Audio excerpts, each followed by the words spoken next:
Good. And first of all, we want to give all praise, honor, and glory to Yahweh, by Hashem, Yahweh Shai, B'Shem Kachodash. Want to give double honors unto the elders, the apostles of GMS, Double honors. and shalom back there to the whole board, to teach the truth and all sincerity, man. So again, another week in Babylon, man. This place is getting closer to its demise. Things are slowly, not even slowly, really, crumbling. Everything's just getting worse, and the writing's on the wall. Yes. Actually, you can grab that to start off with, right? The writing is on the wall for this place, man. Right? And it's, if you can, if you've got the spiritual eye, you can see it. If you ain't trying to live in a cocoon, in a bubble, or like an ostrich with a head in the sand, you will see that this place is at its end. And you got people out here, trying to convince you otherwise. Right? They're trying to, have your eyes glued onto the hope that they're trying to offer.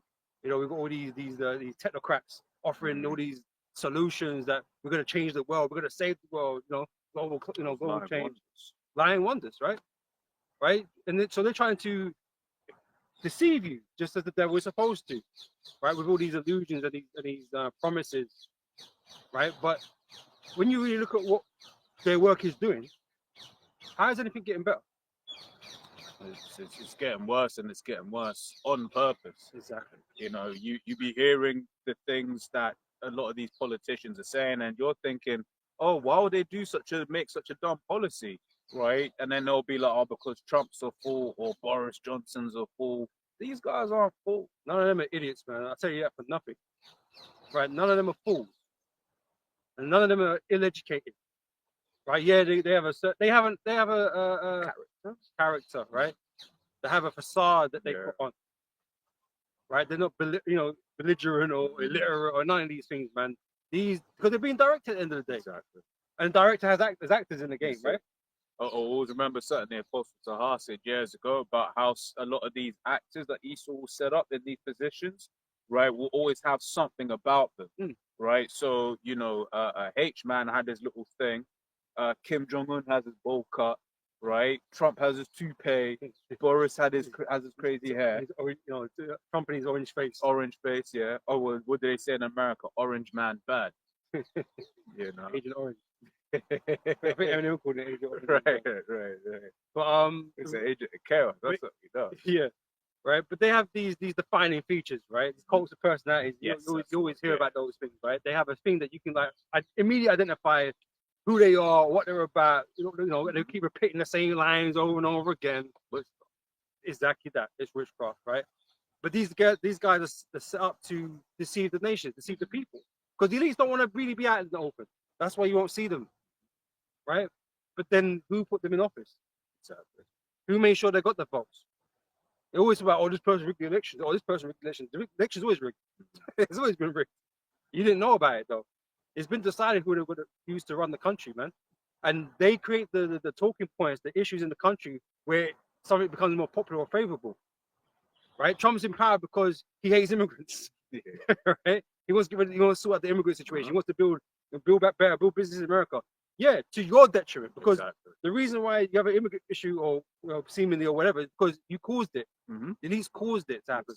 So you put this guy in there because he's going to sort it out, right? Because you need it to be sorted out. Yeah. Convenient, right? And then in the same process, getting rid of some of your workers, man.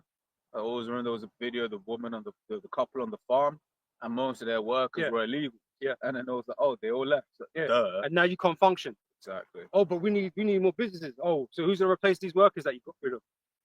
Machines, AI, things that don't involve you and the prosperity of people. That's it. Right? So all these changes are not happening for your benefit. They happen because that's the agenda of the elites. Right. But again, if you got the spiritual eyes, you can see that the kingdom is at its end. It's done. Right? There's no future for you. Right? Ultimately, there's no future for Esau, period, in his kingdom. Right? So yeah, the writing's on the wall. That's it. Sure. Daniel 5:5, in the same hour came forth fingers of a man's hand, and wrote over against the candlestick upon the plaster of the wall of the king's palace. And the king saw the part of the hand that wrote. Then the king's countenance was changed, and his thoughts troubled him, so that the joints of his loins were loosed, and his knees smote one against another. The king cried aloud to bring in the astrologers, the Chaldeans, and the soothsayers. And the king spake and said to the wise men, of Babylon, whosoever shall read this writing and show me the interpretation thereof shall be clothed with scarlet. And that's what you're trying to do now. You're consulting all these witches and warlocks, you know, the priesthoods and all these kind of different types of things, right? Trying to navigate the end. Trying to navigate the end, right? To make it come out favorable in your favor, right? Because it is a delicate balancing act, man. Because you could implode the system, So, right? Because you don't know, you're canceling all these witches and demons and stuff to trying to put things in your favor, right? So you can establish your new world order. You gotta make shit chaotic, man, before you can get there, and that's you gotta manage that very delicately, you know. And that's why you can't just do it straight away because things won't fall the way that you want them to fall. That's right. You know. Yep.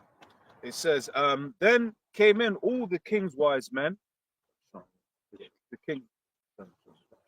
So then came in all the king's wise men, but they could not read the writing nor make known to the king the interpretation thereof. Which just shows you all your witches and you warlocks you counsel, man. They don't fucking know. They ain't got no real solution to you. You know, because true knowledge is hidden from them. They're wise in some degree. They know certain things, of course they do, right? But they don't. They ain't got the full picture. Or if they do, they ain't telling you. Mm-hmm. You know. And so the only ones that have the whole vision is the men of the Lord, the Lord's prophets. They know how this is all going to play out because it's not going to play out in your favor. Right? Even though you think you're managing, you know, the destruction of this place, it's not going to work out in your favor. Right? That's it. What you call it? Because it's like reason why we know and we're confident is because the Most High made it plain. Right? So we just talk about making it plain up on tables. Where the Most High made the end of this man's kingdom ultimately plain. Like once you hear the apostles break it down, you're like, oh, that makes sense, right? And then you start seeing it for yourself, man. Exactly. But what these elites are trying to do is they're trying to circumvent, right? You know, they're trying to, in those basketball games when they're like 2 down, right? And they're thinking of a play, we're gonna do this, and then we're gonna do that, right? And then we're gonna, take a shot right on the buzzer, right? And that's what he's trying to do, right? He's trying to make a play, right, to get one over right at the end. Still the game, but it just ain't gonna happen. You know? And that's because of your hubris, man. Because you think you rigged the game for yourself. Yeah. But you don't understand. You're playing in a bigger part of the Most High's game, where it's completely rigged. Yeah. Right? You have no chance of winning. So I always remember something that you said years ago. You was like the house always win. Ultimately, this is the Most High's house. Yeah, it's not your house, bro. I know you think it is, but it's not your house. Right? It's not set for you to win. You know, you ain't gonna win that jackpot. Right, and that's just what it is at the end of the day. And like I said, you could try and manage it the best that you can, thinking that it's going to work out in your favor. But you're playing the Most High's game. You're actors in His story. You know, so there's no real way out of that. Even though you can certainly demons to try and find a way to break free. But homie, you're here doing what you're doing because the Most High prophesied you would. That's how we know it's the truth, man. Because you're here doing exactly what the Scripture said you would be doing because the Most High willed it, not because you willed it. Everything about you is because the Most High willed the person that you are, right? And your insatiable lust for acknowledgement, acceptance, right? Because that's where your problem stem from. The fact that you was never acknowledged or never respected, and you want that acknowledgement. You disrespect the Edomite, man. They get mad upset. You're not respecting, praising for the things that they've done. They get mad upset. But the same was Cain. When Cain's offering wasn't accepted, he got very mad. These times you did the wrong thing. But he did the wrong thing. It's like you might want praise, but what for? What did you do? Oh, we created buildings and civilizations. Bro, you killed half the half population of the world. Oh, so when you really look into like concrete's toxic, bro. There's a whole thing about that's what I mean. Like you want to praise stuff that's just fucking insane. And sometimes like you might not know when you start using something, maybe you don't know. The knowledge is increasing. We know you know shit. Mm-hmm. Right? You don't care. Exactly. So it's like, the Black Waters documentary showed that when it goes in Dark Waters, when it goes into Teflon, right? And the fact that they knew, and really when you look at the fine that the DuPont family got was an offense, man. I know this posted out a piece. This is Proverbs 1:7. The fear of the Lord is the beginning of knowledge, but fools despise wisdom and instruction. And again, because of Cain's spirit, the spirit that was made for Cain, right? He utterly rejects the Most High and his creation. right? So he's a rebellious spirit at the end of the day, and that's what that spirit's been given to the tribe of Esau, right? They have this rebellious spirit, right? So he rejects the Most High completely, you know. So he's a fool, and so he never obtained true knowledge because he won't accept what true knowledge is. It's of the Heavenly Father, you know. That's why they're going on. I mean, pushing this. I mean, LGBTQ mischief. You know, all Yeah. this is. I mean, to come out. How is that wisdom? Explain to us how is that wisdom, man? Where you got to do all kind of fucking alchemy to even make that work in the first place. It's madness.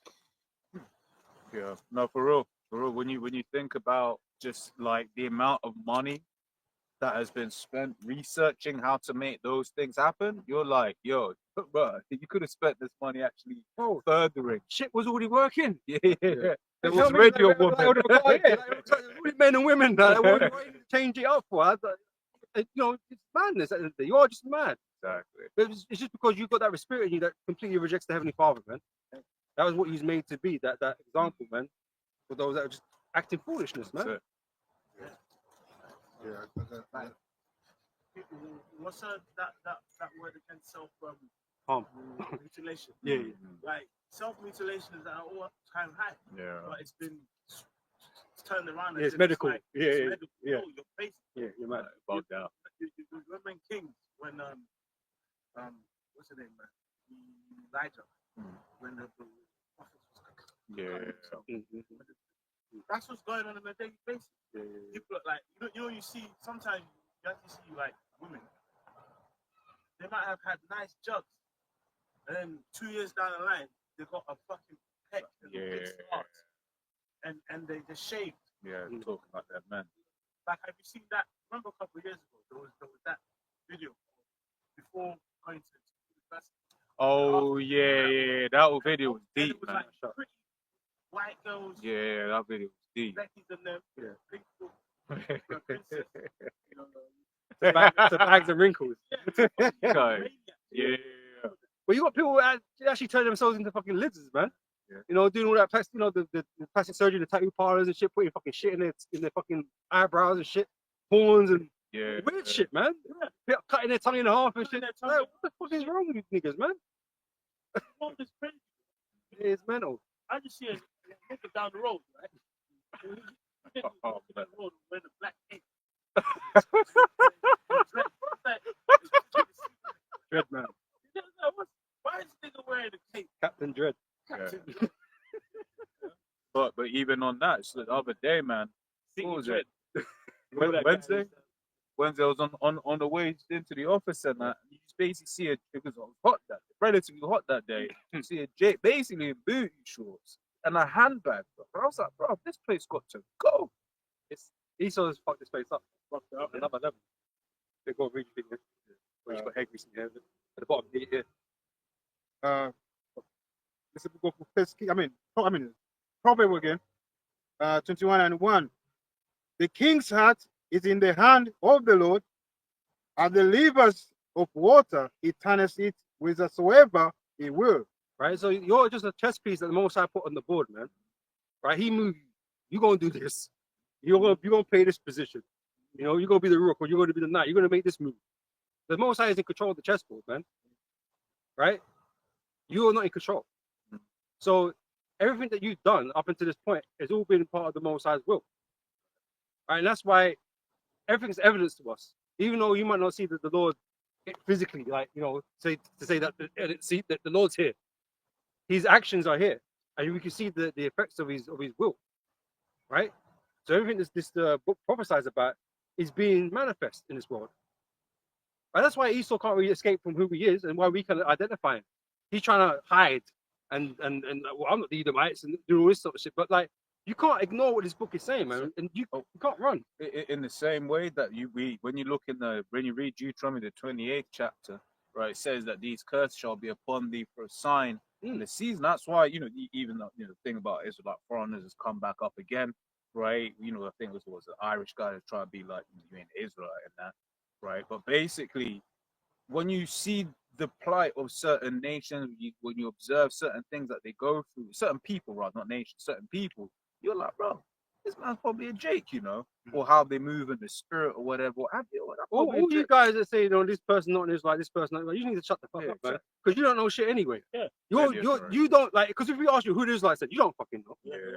And if you should gonna regurgitate, oh, the man in the Middle East, all that boring shit, oh, olive skin, oh, all that boring shit, right? If you're gonna regurgitate shit you don't even understand, you don't know nothing, man. You ain't got no opinions in this matter. Yeah. You know, you don't know shit. Nobody dealing with you. Your brain is as a bat, as they say, man. Yeah. You know, you got no opinion on the matter, man. Just shut the fuck up. That's it. But yeah, the point I was trying to make is just in the same way that there are certain characteristics and traits that identify an Israelite, there's certain characteristics and traits that identifies the Edomites and who they would be in these last days, right? It's like, you know, we ain't got a fucking, I don't know, some spectrometer or some shit, you know what I mean? Going around like, yeah, 95% matches, or whatever. No, it's all the spirit, man. Yeah. And you don't trying to get carnal with it, trying to work out who the Edomites are, who the Israelites are, or any other nation for that matter. If you trying to do this by carnal means, you're gonna fail, man. This is not a thing of the flesh.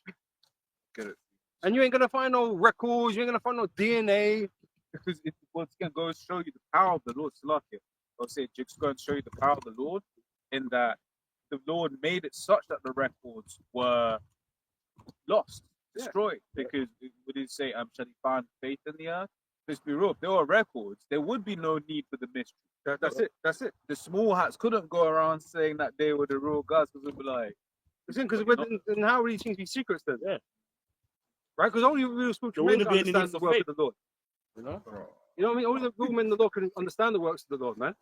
It's not for everybody to understand. So if it wasn't a secret like that, if it was just easy to piece together, man, this would be we wouldn't be here talking about it today. Everybody would have known from the dark ages, or, you know, whenever, right? Knowing who was who. mm-hmm. There would be no mystery. The world would not. Well, the world wouldn't be able to play out the way it played out, because Esau would never get away with shit. Everyone would know who he is. They would never let him in a power seat. You know, if everybody knew. That's why the son of perdition had to be revealed. It's not that it was known. Even though, yeah, we knew the Greeks or the Edomites and stuff, but like in terms of that understanding wasn't really had back then. That's something that's been revealed over time. You know, because these same Romans, these Edomites, are back here today. They're going in their second leg, you know? Yeah, do you have more on that? Yeah, I got something. This is the book of Matthew 13 and the 24. Another parable put he forth unto them, saying, the kingdom of heaven is likened unto a man which sowed good seed in his field. But while men slept, his enemy came and sowed tares among the wheat and went his way. Right, so we got heathen among us, man. You know, we got Edomite tares among us. We got all kinds of shit going on. Different types of heathens. Yeah. Right, because we you know, our women are laid down with the other nations and, you know, giving juice to bosses, essentially, right? They're not a part of us. Because Esau's actively gone out and, you know, done that, certainly in like different countries to, you know, create maintain confusion. That rulership. Yeah, because, you know, I speak as a man, but that Rishi Sunak, to me, that's Amalek. There's something about it. It's just like that's an Amalekite.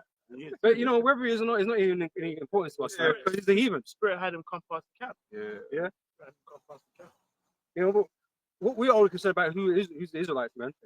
You know, you Edomites are going to be judged regardless. You even going to be judged regardless. But you Edomites are going to get worse, right? We're just concerned about our people, the lost sheep of the house of Israel, right? So we're here to identify them before anybody else. So whether Rishi Sunak's a fucking Amalekite or Edomite, who the fuck cares, man? You're going to slave. Well, you won't go into slavery, but one of you is going to be utterly destroyed. You know, never to see the light of day again. You know, no mercy. But it's all through the spirit, man. You know, like I said, there ain't going to be no records, man. Don't. We ain't got time for the bullshit. But when the bread was sprang up and it brought forth fruits, then appeared the tares also. So the servants of the householder came and said unto him, Sir, this not thou sow good seed in thy field? From whence then has it tares? Yeah, and it's interesting because even when you look at the picture of wheat and tares, it looks very similar. But there's you know, those who know what they're looking for, separate. It's hard to distinguish, but at the same time, you know that's it. Which is going to be the angel. So, like I said, because we are looking at other nations, Esau and other nations are looking like us, because it can happen, right? It can happen both ways, right? Which is why it's a spiritual thing. And even though we might be able to identify somebody in the spirit, man, guess what? Only if they're not delivered, if they're not the elect, it ain't gonna matter. Because only the angels are the ones that are gonna reap. They're gonna be the ones that take the elect out from the world. Yeah. So as much as you put the emphasis on us and but you're saying he's an Israelite, he could be an Edomite, you don't even know. So what even if you got it wrong, Yeah. what would it even matter? Yeah. What would it even matter, man? If they're not the elect, man, the angel ain't gonna take them. It's as simple as that, man. So don't worry about it too much, man. Yeah, you're too carnal. That's it. Which is why eventually, that's why we're going to be changed. You know, starting off with those that are elect. You know, and the rest of our people that have to come back, they're going to come back. Yeah. Because you're going to have no confusion. Yeah. You know what I mean? And then, you know, Revelation speaks about who are these. Like, you know what I mean? And eventually they're going to get changed anyway. Yeah. You know? And ultimately, it's meant as a stumbling block to those that aren't meant to get it, because you're gonna get people that are like, yeah, man, you know, I'm an Israelite, but then they hear about the Israelite foreigners, and then that becomes meat for them. But this is the whole point of the Gentiles. The point of the Gentiles is because they're not regular Israelites, bro. And the fact that we've all become Gentiles just means there's confusion. You're not discerning whether the Israelites through the flesh based on what they're wearing, or like you're literally using the word as it's written in Baruch chapter 4 to fish for the elect, to call them unto the Lord. Yeah. That's what you're supposed to be doing. And spiritually, if like every nation had their, well, let's just say for the Israelites, let's say every Israelite looked like what an Israelite's supposed to look like. Esau would just gather us into a country and nuke it. You just it was like, oh, come, we'll have a nice land for you, and then you just there at a fucking nuke the whole place, bro. You know what I mean? That's it. Real quick. 1 Corinthians 12:2. Ye know that ye were Gentiles, carried away unto these dumb idols, even as ye were led. And that's been the story of all of us. In this modern world, when we've forgotten our inheritance, right? Same way that the Israelite foreigners, the Gentiles back in that day, didn't know, right? It took men of Judea, you know, the Lord, for them to come back through his teachings, right? That's why the apostles went out with the teachers to bring those Israelites back, right? But now we're all scattered. Now we all don't know who we were. Now we're all Greeks, you know? And through the Spirit of the Lord, through the Lord again, right? We have returned through his prophets, you know, through the teachings that wasn't understood back then, right? But all these things, just like as it happened then, things had to come to revelation, right? And it took time. It didn't happen overnight. You know, things were revealed in time. You know, Peter had to accept that these men. It didn't from the beginning. It weren't like that, but he had to he understood that you know had enough dreams and whatever the Lord was showing him, and he had to come to terms that makes sense. And that's the same thing that the process we've gone through. Well, not us personally, but our elders and apostles in the school and stuff like that. These revelations come out in time. Understanding has been increased. You know. Now, if you don't want to accept it, that's fine too. You know, because hey, the wicked scribes and Pharisees, they rejected them also. You know, so we can see clearly where what boats we sit in, so to speak.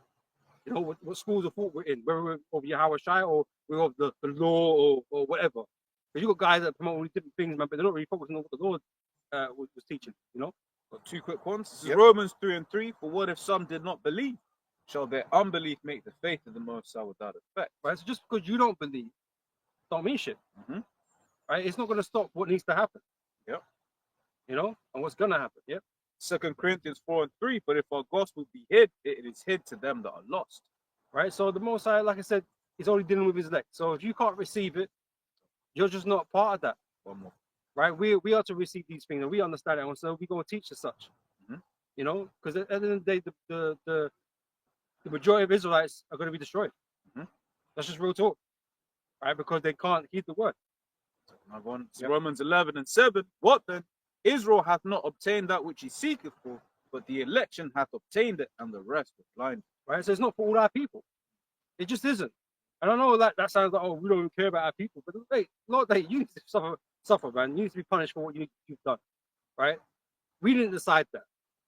Right? Because we could all be punished, right? We could all be punished, right? But the Lord has decided that this portion of these people are going to be destroyed and this portion is going to be saved. Right? And what do you want us to do about that? We're only here for the elect's sake. Paul said it himself, I do all things for the elect's sake. So what do you want from us? Even Mosiah told Jeremiah not to pray for these people. Yeah, not because they were rebellious. So what do you want me to do for you? What do you want us to do for you and be nice to everybody? Don't worry, we'll be saved too. Just keep eating pork. And We don't work like that. Jake, there's a scripture in it. I believe it is Jeremiah. Like, you think you can outlove? Oh, You know what I mean? Yeah, Like, The Lord's creation. yeah, like as in, you think you Love can it love more. my people more than me? It's like at the end of the day, You don't understand what love is, man. Yeah, And that's the whole thing. You don't understand what this is all about. At the end of the day. because Jake will stab you in the back, bro. oh yeah. Trust not in a brother. Yeah, that's it.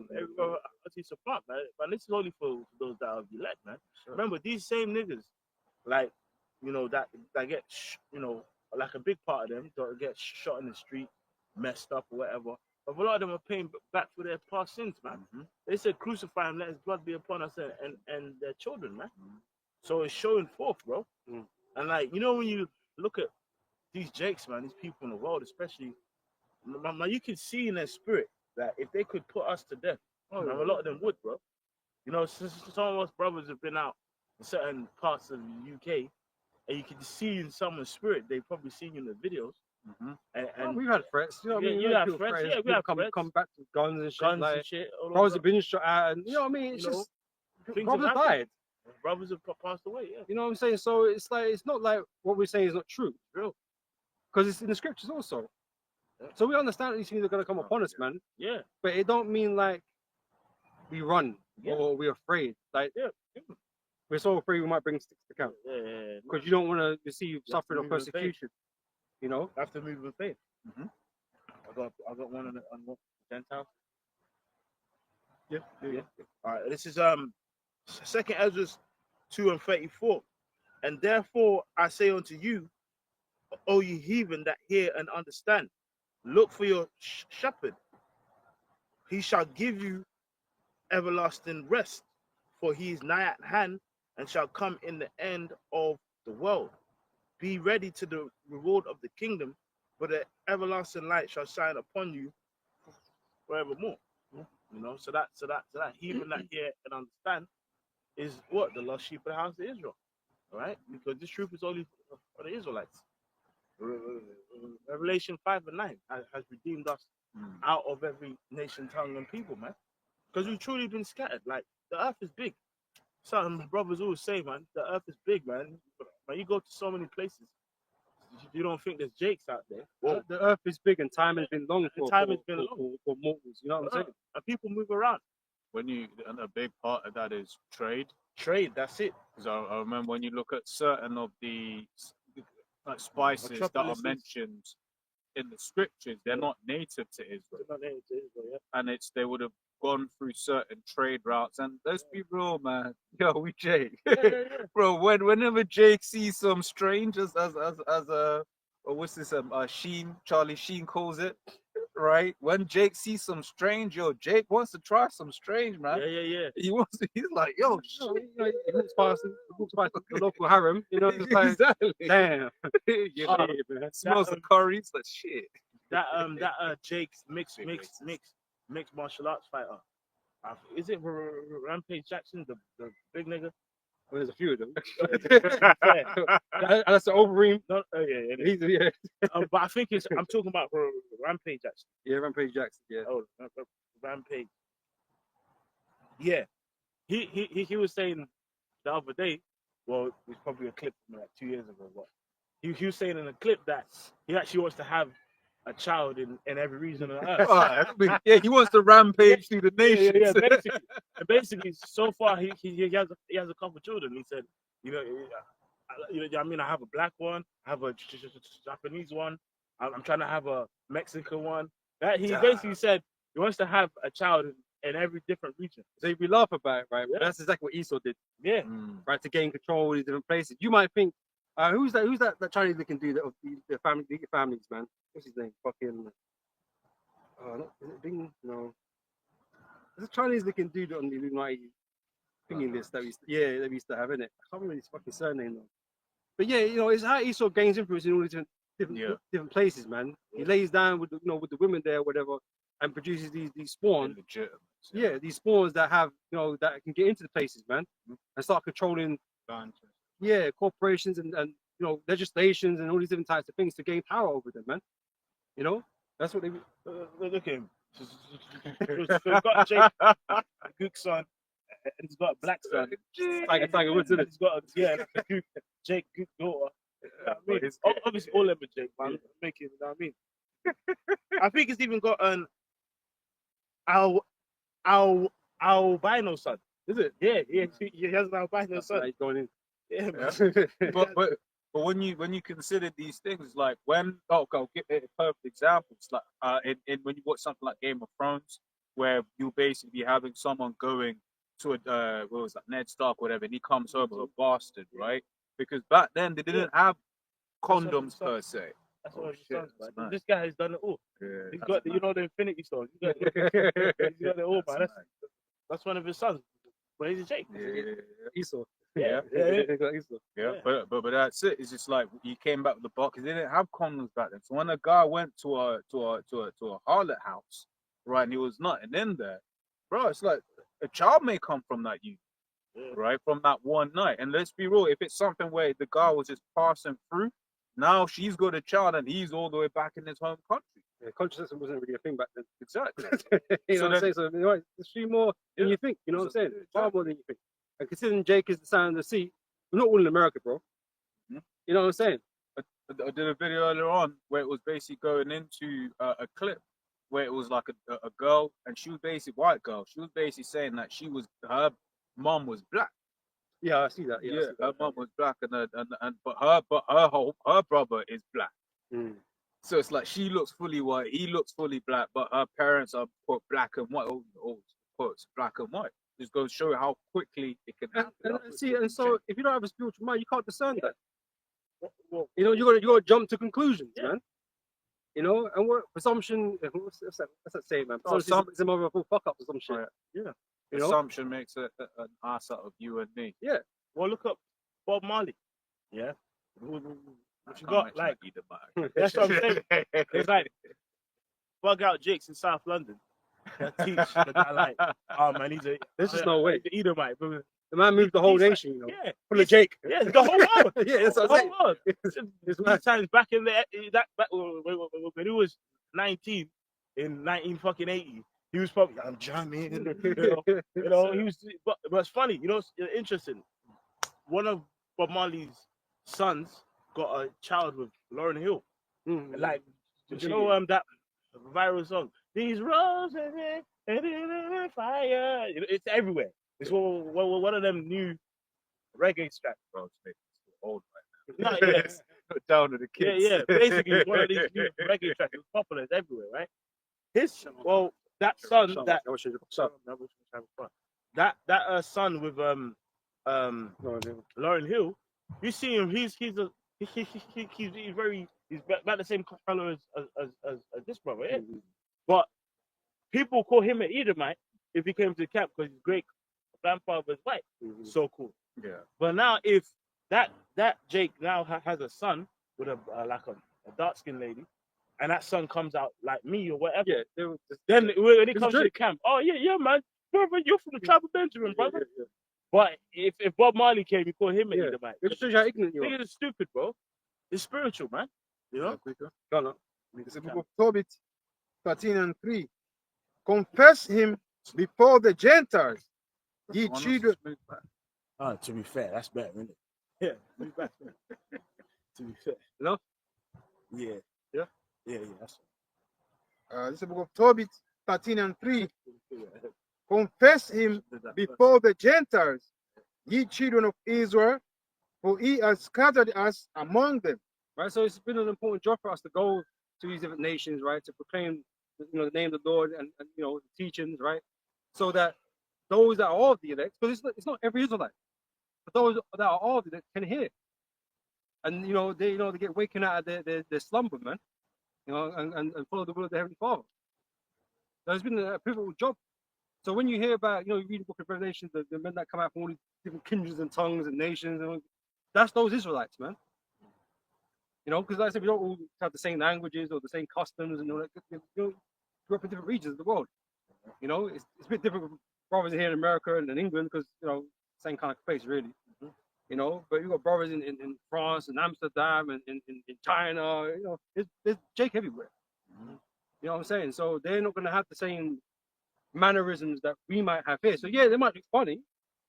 So, Because man, funny. he's growing up in a foreign region that we don't understand. Yep. So yeah, because it's gonna look funny. And you're like, well, he ain't here, Jake, because I know he wear this a certain way, or he got a ticket like a type of dance that I don't rock with. Yeah. That don't mean shit. Yeah. You know? That's why the apostle Kabal always mentions that quote. Not everybody is like gonna like don't shout. And another thing I always like to say, like be spiritual with accents as well, man. You know what I mean? A person might come to the camp, speaks another language. He's trying to speak English, and Who's gonna sound weird? and they might come from a different custom with how they communicate. So then, all right, because he's stumbling over, he's a heathen. Get out here, you heathen. You know what I mean? I remember meeting one geezer I used to work with, man. This boy was posh as hell. Yeah, posh, like all of that sort of stuff, blonde hair, blue eyed, but it was funny as hell. It was fun. You know, that ones that and then one day, like I see, he had this little signet ring. I was like, tell me about his signet. Comes find out his heritage and stuff like that. I was like, yeah, Jake confirmed. But when you look at him and you see it, you're like, well, this is one of the dukes of Eden. Like Jake act like basically every scattered Jake that's a Jake is gonna come camp with like gold grills, on Ross. Speaking phonetic, a fucking 50-cent chain. You don't remember the one I used to spin? baggy trousers, Big white teeth. Yeah, I'm from Judah. I'm from Judah, but I'm in Seoul, South Korea. It's like, come on, bro. You gotta be more spiritual than that, bro. Yeah. I'm from Kosovo, but How I does have that my make any 50 sense? cent chain. Like, come on, man. How does that make any sense, man? Don't make no sense, bro. You gotta be more spiritual than that, bro. That's it. Can't finish it. Oh, wow. It's Isaiah 11 and 11. And it says, NLT. And it says, in that day, the Lord will reach out his hand a second time to bring back the remnant of his people, those who remain in Assyria and northern Egypt and southern Egypt. So what them Assyrians do? What are they doing right now? Well, you bring him over here, you bring a freshie from Syria right now and bring him to England, bro. You're gonna be like, what the fuck is this dude? Yeah. But that's what he's known though. What do you expect from him? The thing about that with them lands as well is always, as an example, their women are covered up, right? So then when you get like what white women that will go over there dressed all scantily clad, them man get a bit wild, innit? Because they're like, but then you might go past or observe that, you're like, whoa, hey, man, like what's wrong with these men? Why are they so thirsty? You may be looking like, oh, these man a bit strange in that, not realizing the context of why they're behaving and doing certain things in certain ways, right? And then also, what is one of the curses say, right, is that we'll go to these nations, right, and basically serve wood, gods that we have not known, wood and stone. And certain of them gods, they permit certain things that certain acts that we're like, yo, that's strange. They they have certain customs that we're like, yo, that's a bit evanistic. Like in Japan, you hear, but they get the one where it's just like they worship a big phallus, right? And it'll be like walking behind the phallus. You'll be like, yo, that's some Edomite shit over. Yeah, and let's be real, but even between the tribes, right? Because we've been scattered for so long, we've developed our own customs and lifestyles and shit. Right? We look strange to each other. Bro, have you seen them? Have you seen them Benjamites back now?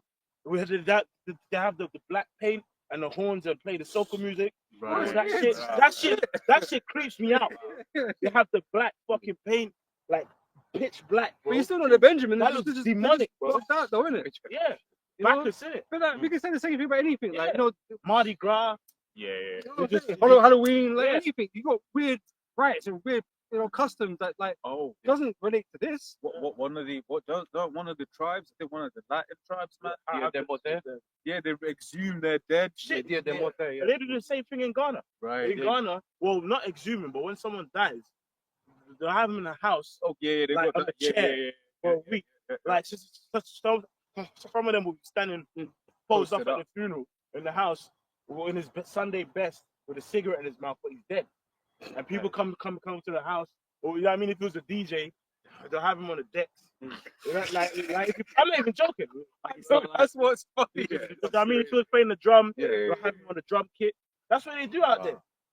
And some people that's perfectly normal. And that's why you niggas in America, man, you need to really expand your horizons, man. Yeah, man. Because you think like every Jake's in America because they're acting all like ghetto and shit. Yeah. Bro, there's Jake outside of the tribes that you know that don't act like you. Yeah. And it's weird. I'm not used to that shit. Yeah. None of us used to that shit. So, but just because they're different, don't mean they're not Israelites. Right. Even certain Jake, but even in Jake Hood, there's customers and niggas do that stuff. Like niggas run trains on women. Yeah. Niggas Hella heatheness. like with their boy and one girl, or even like gangs, certain gangs, to get joined, you have to get jumped in. Yeah. Niggas just getting for 15 seconds, fight back, nigga, fight back. You know, niggas all swinging, Initiation beat you down. getting jumped. Yeah. That's weird. I'm sure if you go to another part of like, why are you doing this? Yeah. Well, Issachar, they got that fucking weird thing where I think it's Issachar where they fuck a goat, man. Yeah. Like donkey. Venezuelans and all that. So you know what I mean? So that's it. Just because there's this, just because Strong ass, innit? there's difference. Oh, Just because Jake is different, don't Says mean that, they're man. Israelite. And so you have to acknowledge that that's all around the world, man. Yeah, Jake is in Jake is different crazy, places doing weird shit, Jake is crazy, man. saying weird shit, talking weird shit. It just is what it is, man. Yeah, man. But the word of the Lord is meant to bring them to the fold. Yeah. You know? real quick, it's Sirach 34 from 9. It says, a man that hath travelled knoweth many things, and he that hath much experience will declare wisdom. Mhm. He that Yeah, which is why the apostles always mention stuff like, you know, like obviously over there in Babylon, they have a bulk of different tribes. Like here, like Boss brothers still get like a, I don't know, a Reubenite or a Gadite or Issachar. When we're gonna have to like dig in the earth. Like, on level, it was bad. aside from the ones that we know. Okay. But the thing that we'll get here more, maybe more, because America's a big place, but like we get a lot of, white Jake. Yeah. Like white Jake, which you're not used to. Yeah. You know what I mean? So we go through spirit on those type of issues, man. Because like, we don't see Reuben very often. We never see him, but we'll have a lot of white Jake. Yeah. Not knowing where they come from necessarily, but Remember back in the day, like there was was he a Gadite? That one Gadite that came to the camp, tall, with the long hair. Brothers dealt with it. He was cool as well. Yeah. This about 10 years ago. Okay. He was tall, man. He was like out of a movie. Yeah. You know, he's brother. Well, I remember I met a Zebulonite, man. I couldn't even tell her why I was so excited to meet her. It was at work, innit? She was like, I'm from Panama. I was like, what? Because I was like, yo, you're the first Zebulonite I've ever seen in my life. You know what I'm saying? But it was at work. So she was like, what's so special about that? I was like, oh, yeah, you know, we don't really get a lot of like... But it's a thing as well. In London, we are kind of lucky in the sense that we get a lot of... It's a very small area, and there's a lot of like different people. essentially. Exactly. So it's like just through the spirit, you know. I was speaking myself. I'm sure other above the same thing. Like the whole idea of like the Israelite farms. We used to look back at certain people in school with them. Like, I can see Curtis Jake. And you didn't know it at the time. Obviously, you didn't know. Yeah. But when you look back, it's like, nah, that brother was different, man. It wasn't like that. Yeah. Like I remember in school, right? There was a Jewish guy, and obviously remember like South Park was a big thing, so we used to say, you know, we used to think on him. But then but he left maybe when, you know, I'm thinking of in the Bible when they say 9th grade or whatever, something like that. And then after school, I saw him like on his Instagram. This nigga got braids, you know, playing basketball and shit, and he was good. I was like, oh, this guy was a Jake the whole time. But that dude had thick skin though, because we used to curse him out. But I said, but you that that way in your ignorance. we didn't know. It just shows you your other Israelites out there. You're so ignorant. Yeah, that's it. You're still acting in ignorance, man. You're not really spiritual. Yeah. You know. Yep. Let me finish this off. Back in Sirach 34 and 10. Now, he that hath no experience knoweth little, but he that is troubled is full of prudence. Yeah. When I traveled, you know, and it's real, man. Brothers, you know, over the years, you know, different brothers, apostles, and many other brothers, a part of this thing of us have been to many other lands, and you be like, man, there's Jake's here too, like, you know. But like, I get surprised. you'd be surprised, man. You know, Mhm. well, you know what I mean? Whether it's like some parts of Europe, you have a lot of Polish Jakes. Yeah. And them Polish Jakes, they're real niggas, man. Mm-hmm. You know what I mean? They're real niggas, them Polish. But then, you know, you're saying you're surprised, but we shouldn't be surprised. We shouldn't be surprised. Because if we had the sand in the sea, who goes to a beach don't get sand in the sea? Yeah, exactly. Yeah. You know, Jake is literally everywhere, man. But it's just not easy to identify, Yeah, man. This is why it has to be through the spirit. Right. You know, it has to be through the spirit, man. And I think once again we're lucky, just like once again being in here, this really small place for us brothers here at least, because it's like you're getting people coming from all over the world, and then like you just be walking down the road. Oh, like remember the other day when we saw, what was it, that man from Uzbekistan? Oh yeah, one of the stans. Was it Uzbekistan? Kazakhstan? No, it wasn't. It was Tajikistan. Tajikistan. You looking at it, I was like, right. And I was like, hey, Jake, man. You know, so but that, so whereas in America, just the shape, the layer of it is, you may have a hood, and that hood just goes on, and you'll only ever see Ephraim, or you only ever see Judah, you only ever see Benjamin, or maybe a little bit of a mix of one of the two or whatever, what have you, right? So then it's like for people in them environments, when they're seeing a who's this guy, man? The ginger musician, Ed Sheeran. Ed Sheeran. Yeah. Why is he winning? Best blah blah blah, whatever Jake He's category. But he was like, Bill, he writes a lot of other artists. Well, every Jake like that. What you want to do?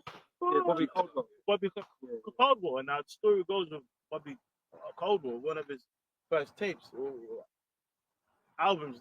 The cover had to like hide. Like, yeah, you know, his album cover was him on a bench. His album cover was him on a bench with a blue orange background, and you couldn't really see him. Yeah. So a lot of Jake, thought he was just a Jake. So when he, How many times does that happen? You listen to the radio and you hear someone's voice you've never heard of before. You think, oh, could be a Jake, right? And then find out it's not. Yeah, and then like Sam Smith, even though he's a flamer. Yeah. He's a flamer with talent. Yeah. You know what I mean? Yeah, a flamethrower.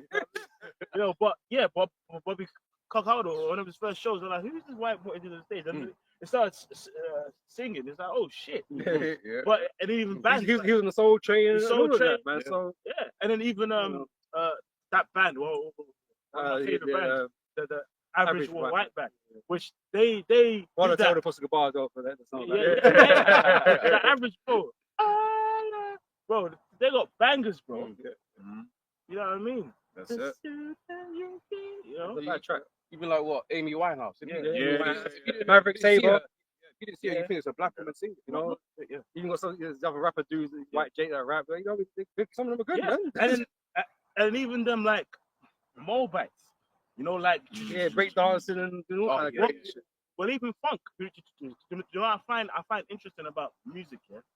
Like, I'm someone that kind of likes all different types of music. But if you look at, like, let's say 70s, 80s music, like, especially like the funk, right? You would notice that, a lot of regions in the earth had their own variation. But that's because they're scattered Jake. Like, you had a funk in the west coast of Africa. But Japanese funk was crazy. Like, I love it. I've got buried them on my playlist, because Jake followed the trend of Judah, innit? Judah and Babylon will start a trend, because that's where all genres really came from. And then the scattered ones will like ride the coattail because they're the same people. What's that in Ecclesiasticus? All flesh consorted unto his light, and a man will cleave to his light. So it's like we harmonize. Yeah, man. Even in wickedness, like now with the drill, you got Australian drill, Korean drill, which that Korean drill's alright, man. Yeah. You got the Japanese drill, Australian drill, because they're the same people. Jake is gonna resonate, man. That's right. Yep. You just finish this off. Yeah. It says, it's Sirach 34:11. When I traveled, I saw many things, and I understand more than I can express. Right. So it takes time to experience and be around certain things to know what we know or what other people know. When you kind of just stuck in this mentality, Jake's only black, Jake only play basketball, every Jake has to dance. Like, these could be all the indicators, of course. Yeah. But it's not It's end it's all not of evil. it's not rigid. Mm. It's not rigid like that. Because even in those things, those are the boxes that he put for us. You know, because it's like Jake, bro, it's like outside the bounds of what the Most High has basically allowed each individual to do. Because we've all got certain things that the Most High, you can do that. Like apart from those limitations, it's really nothing we can't do as Jakes. No. It's E that says you can't. Like, look, for instance, Sheku, right? He's like basically now one of the most famous Sheku Kane Mason, man. Which Oh, the cellist, Oh, and yeah, he yeah, played yeah, with his sister. Sister. Right, still.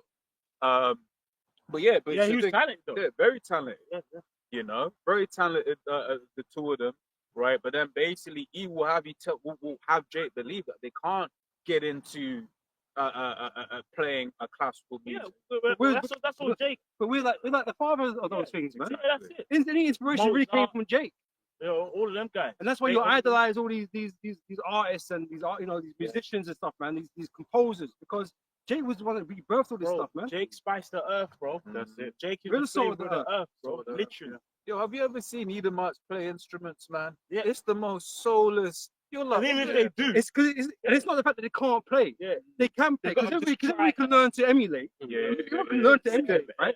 But no one can. It's hard to play from Play the with soul. soul. yeah. Soul. Right, to bring something out of nothing, almost like Bro.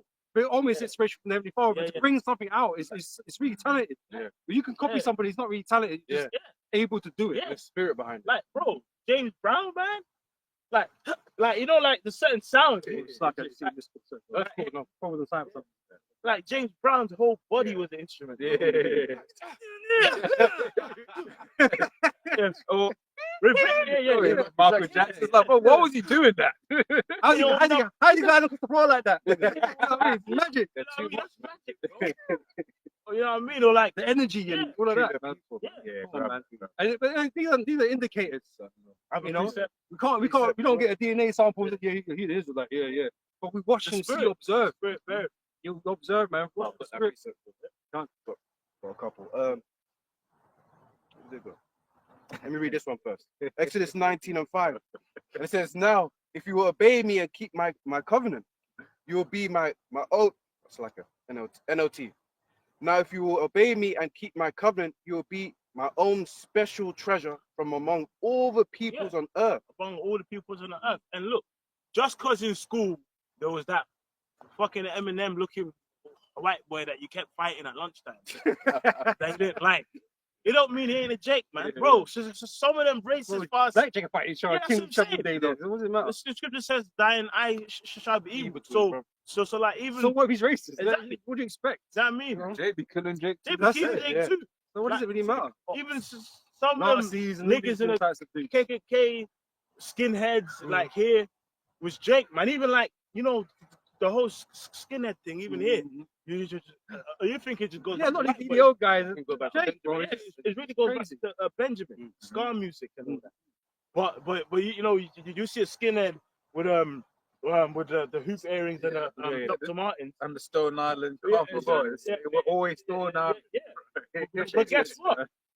If you go on their playlist, it's all Benjamite. Yeah. And they're dancing and shit. All fucked out. They're Jake. Yeah.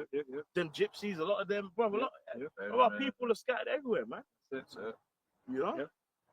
So, and it says, own special treasure from among all the peoples on earth.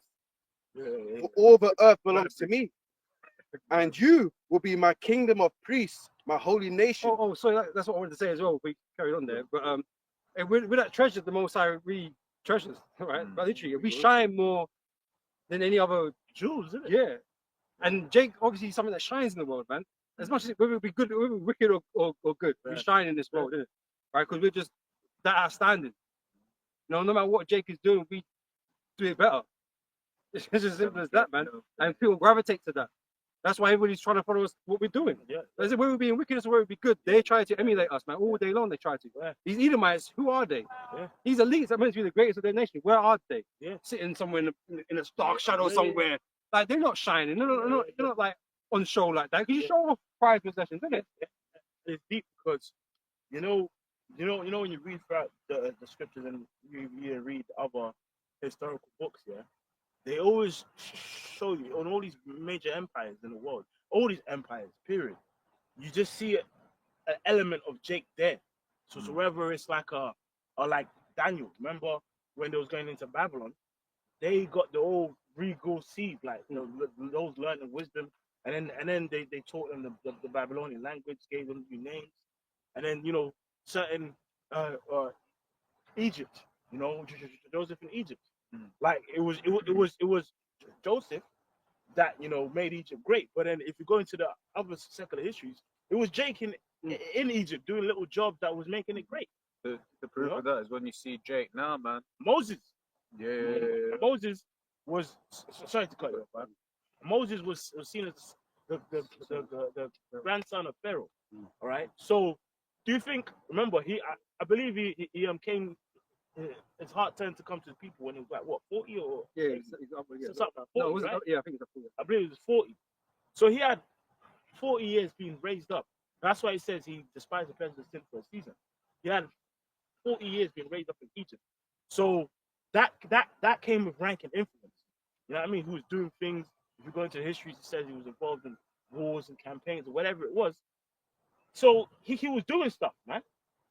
So that's the Jake story, and all these empires of the Greeks, Rome, like that Jake, that the sellout, Tiberius, Julius Alexander.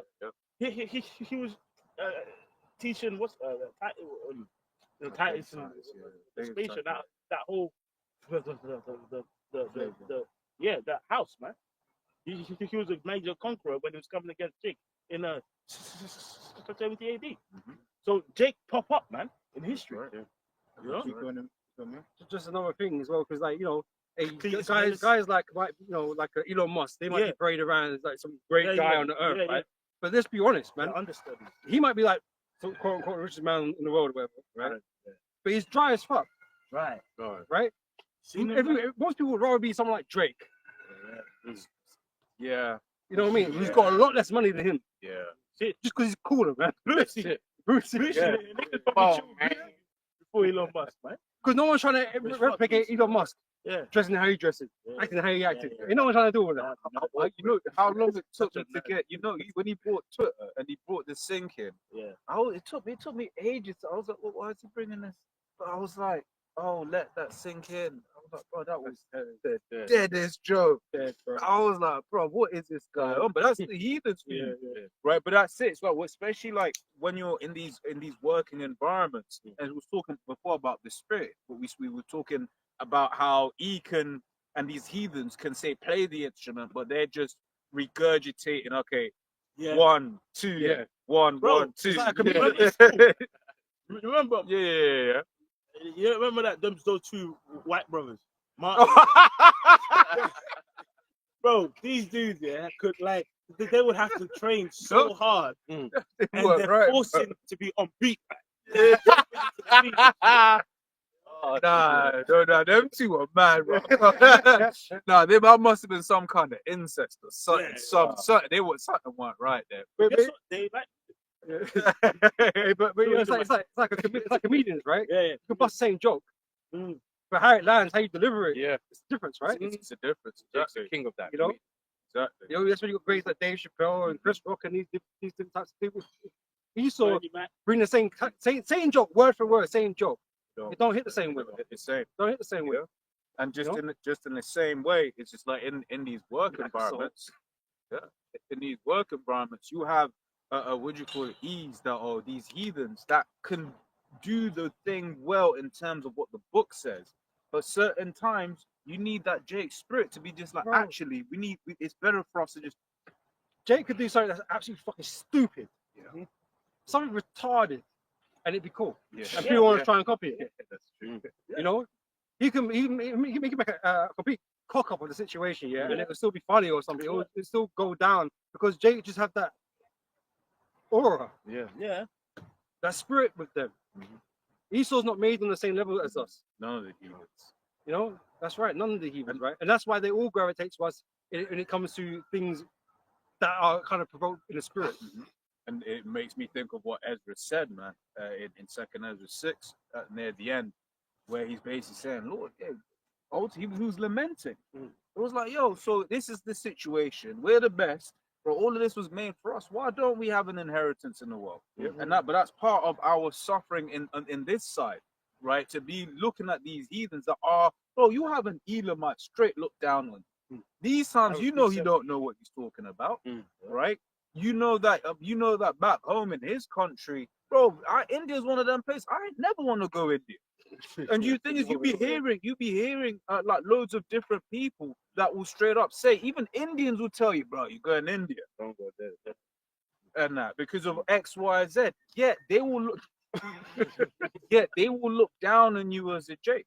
Hey, you know, I'll be honest, I like my Moabite things and that, but they've got issues. Look Like at or their love? face. A lot of them can't walk. You know, you see that Moabite walk, Oh, but yeah, they'll look down on you as a J. But that's part of our suffering in this side. Having those individuals look down. They want to be you, but they don't want your status. Yeah. Because Jake's status is down right now. Yeah. That's what Right? Paul But Moody said, isn't it? they like to think you're cool. Be a nigga, but not with us. That's it. Yeah.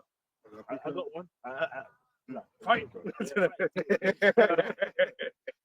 Hosea 8:8.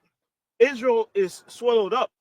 Now shall they be among the Gentiles as a vessel wherein there's no pleasure.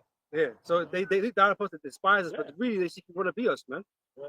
Esau the most Yeah. wants to be like us. Yeah, man, in the armies. You know, because it's not like, oh yeah, there's nothing better about these nations. There's nothing actually better about these nations, man. It's just that at this current time they have a status that we don't have. Yeah. The most put us at the bottom. Yeah.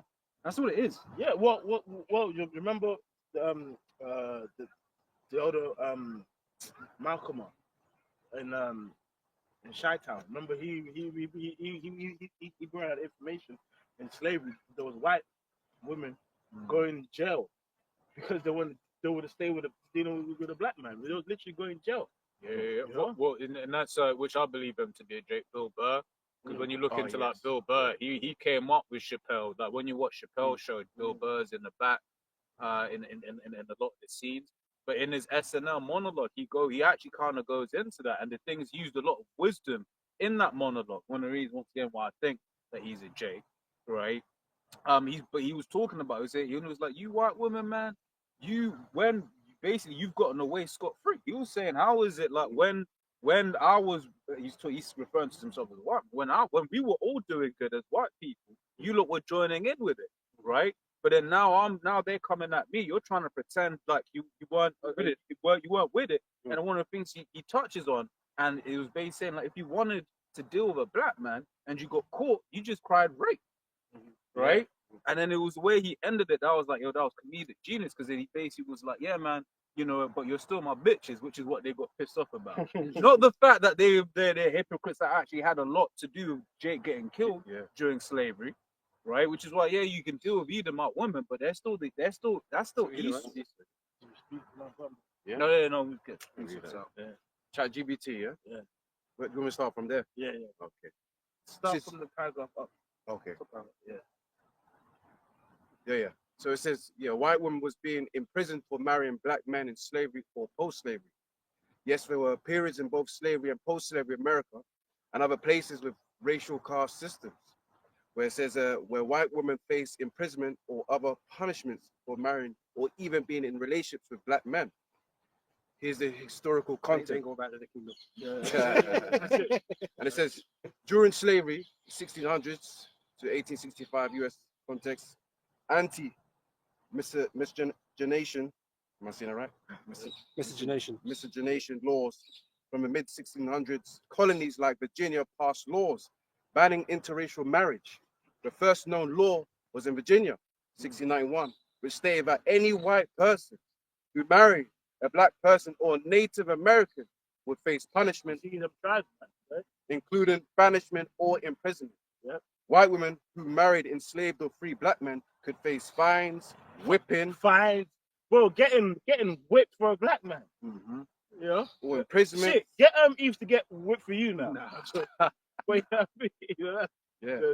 Fines, whipping, imprisonment, being banished from the colony. Because they're race haters. You know, Yeah. so you know, There you Just go. for the love of the black man.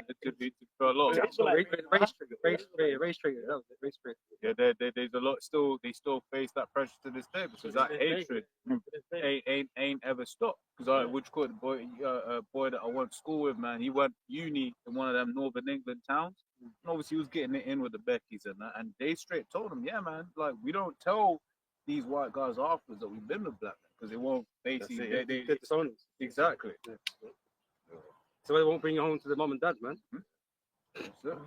That's why it's just funny, you know, you see like a white girl.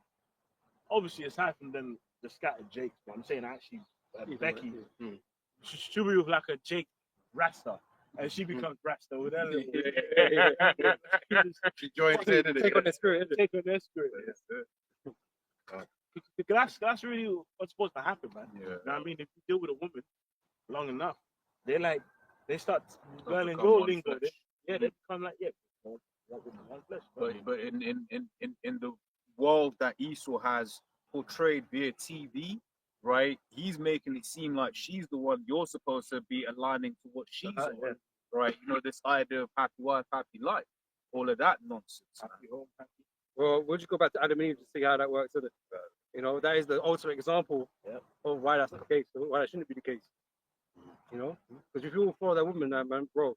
Oh, That's it. Well, we have. We have it. I think we're having it. Look what's happened. Yeah, and Esau, once again, that TV, man. Back thing. I mean, fuck. So I was just saying real quick, that TV man has done a number on this world, man. I forgot whether it was you or someone else that sent me the clip. It was basically going right now. There's a whole trend of basically these podcasters doing reads of women that have had a perfect husband and left them because they were looking for something more. But what there was basically, this person was basically going into is how really when you watch a lot of films that we have watched from our childhood, that's the story. Yeah. A woman, and it starts off with Titanic, where Rose had it all. She had she was on a Titanic. You know, that was for the elites, right? Not average person was able to go on the Titanic, right? And she cheated on her man because she was looking for more, right? And then that's just one of love him. Yeah.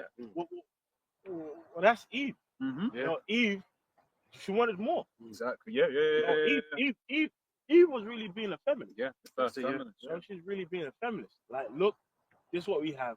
But no, I spoke to the serpent though. Yeah. Well, this is the thing. It's the same desires that Esau has, right? Who can't be satisfied.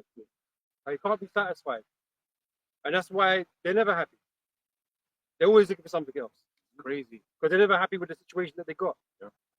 But and Esau has perpetuated that, has built that more and more and more, right? He's built this world into a place where nothing runs. Once again, it's like, what's the number one fucking YouTube topic, man? You know, this whole beef between men and women. Yeah. It's like, what are we even doing? I have a precept. This is Psalms 82:5. They know not, neither will they understand. They walk on in darkness. All the foundations of the earth are out of course. Wow. But that's what's happening. Like, you know, like all these values of the foundational values that people are what's supposed to have. There's no real values out there. But this is the same with the ruler, right? Because you know, we're talking about the husband, right? The woman takes on the spirit of the husband, right? Esau is spiritually the world's husband. These women follow after him.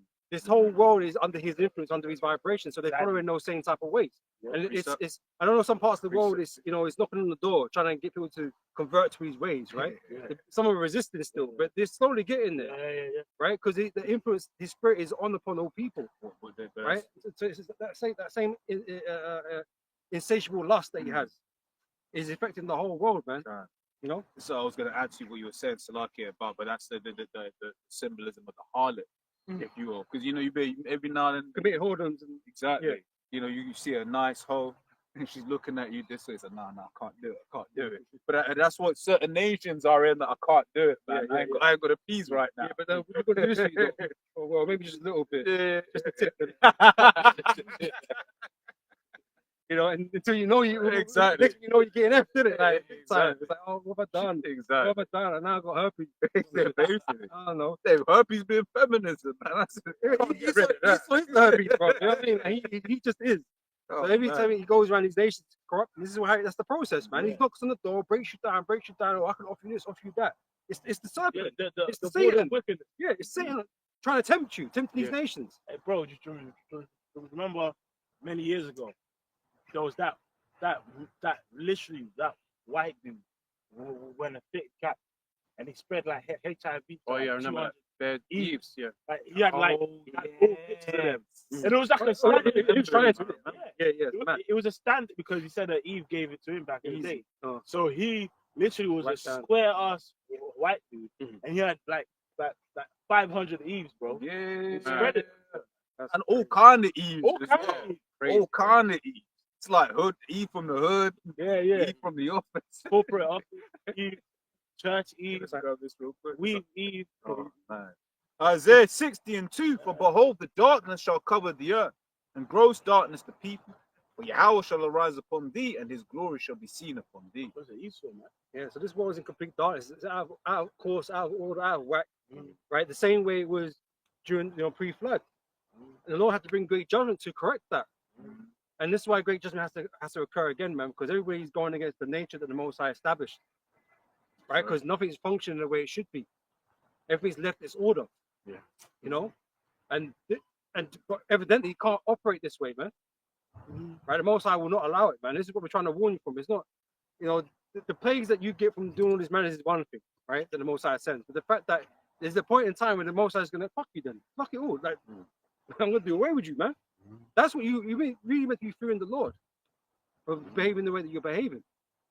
But because you know you don't have no fear of the Lord, you think you could just get away and just rely on Esau to allow you to do these things. Because he'll give you a drug, he'll give you some medication, you know, go do this, you could be gay, you know, don't worry about HIV, we've got medicine you can take for that.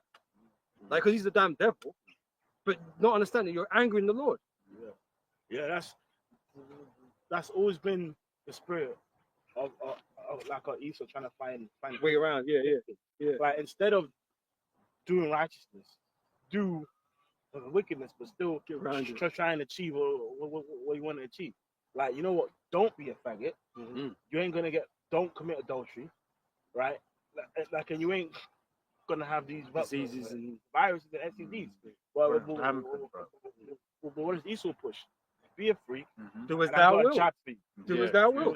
Do as thou will. Don't worry about it. I got your back. You know, that's You shall not surely die. yeah. That's all right. It's all right. That's a good point brother made, because it's like instead of teaching sobriety, is that the word? Especially to these women, right? He's saying, yeah, do all your freakiness. Oh, you get pregnant? I've got this pill for you. Yeah. Oh, you catch something? I've got this pill for you. Don't worry. You can afford it, you know, whatever. Which was the fruit, man. The fruit of life. Yeah. Basically, even wickedness. There's another way to righteousness. You know what I mean? Sorry, Do something. there's another way outside of righteousness. Yeah. Which is sin. Yeah. Well, it's because Harari said that as well, right? You got Harari. Basically, this idea. That guy. That guy. Yeah, I think he's one we're organized to share as well. It's like you see the veins in his forehead. It's like an alien. we're gonna have to share vocab. We're gonna have to show Harari. Yeah. Right, but basically, try. No, he can just to the court. Just to the court. Trump will just make him rap. He might have like 100 of Irish or something. Just make him dance. You don't probably make Trump just tell jokes. No, he goes like this. He's like, Oh man. Oh man. why did they all do the same dance? Because he's Edomite. Yeah, but even Theresa May, she was doing the same thing back in where she was like, yeah, it's weird. It's weird. The best thing. That's what they're gonna do. Pick the cut. Trump's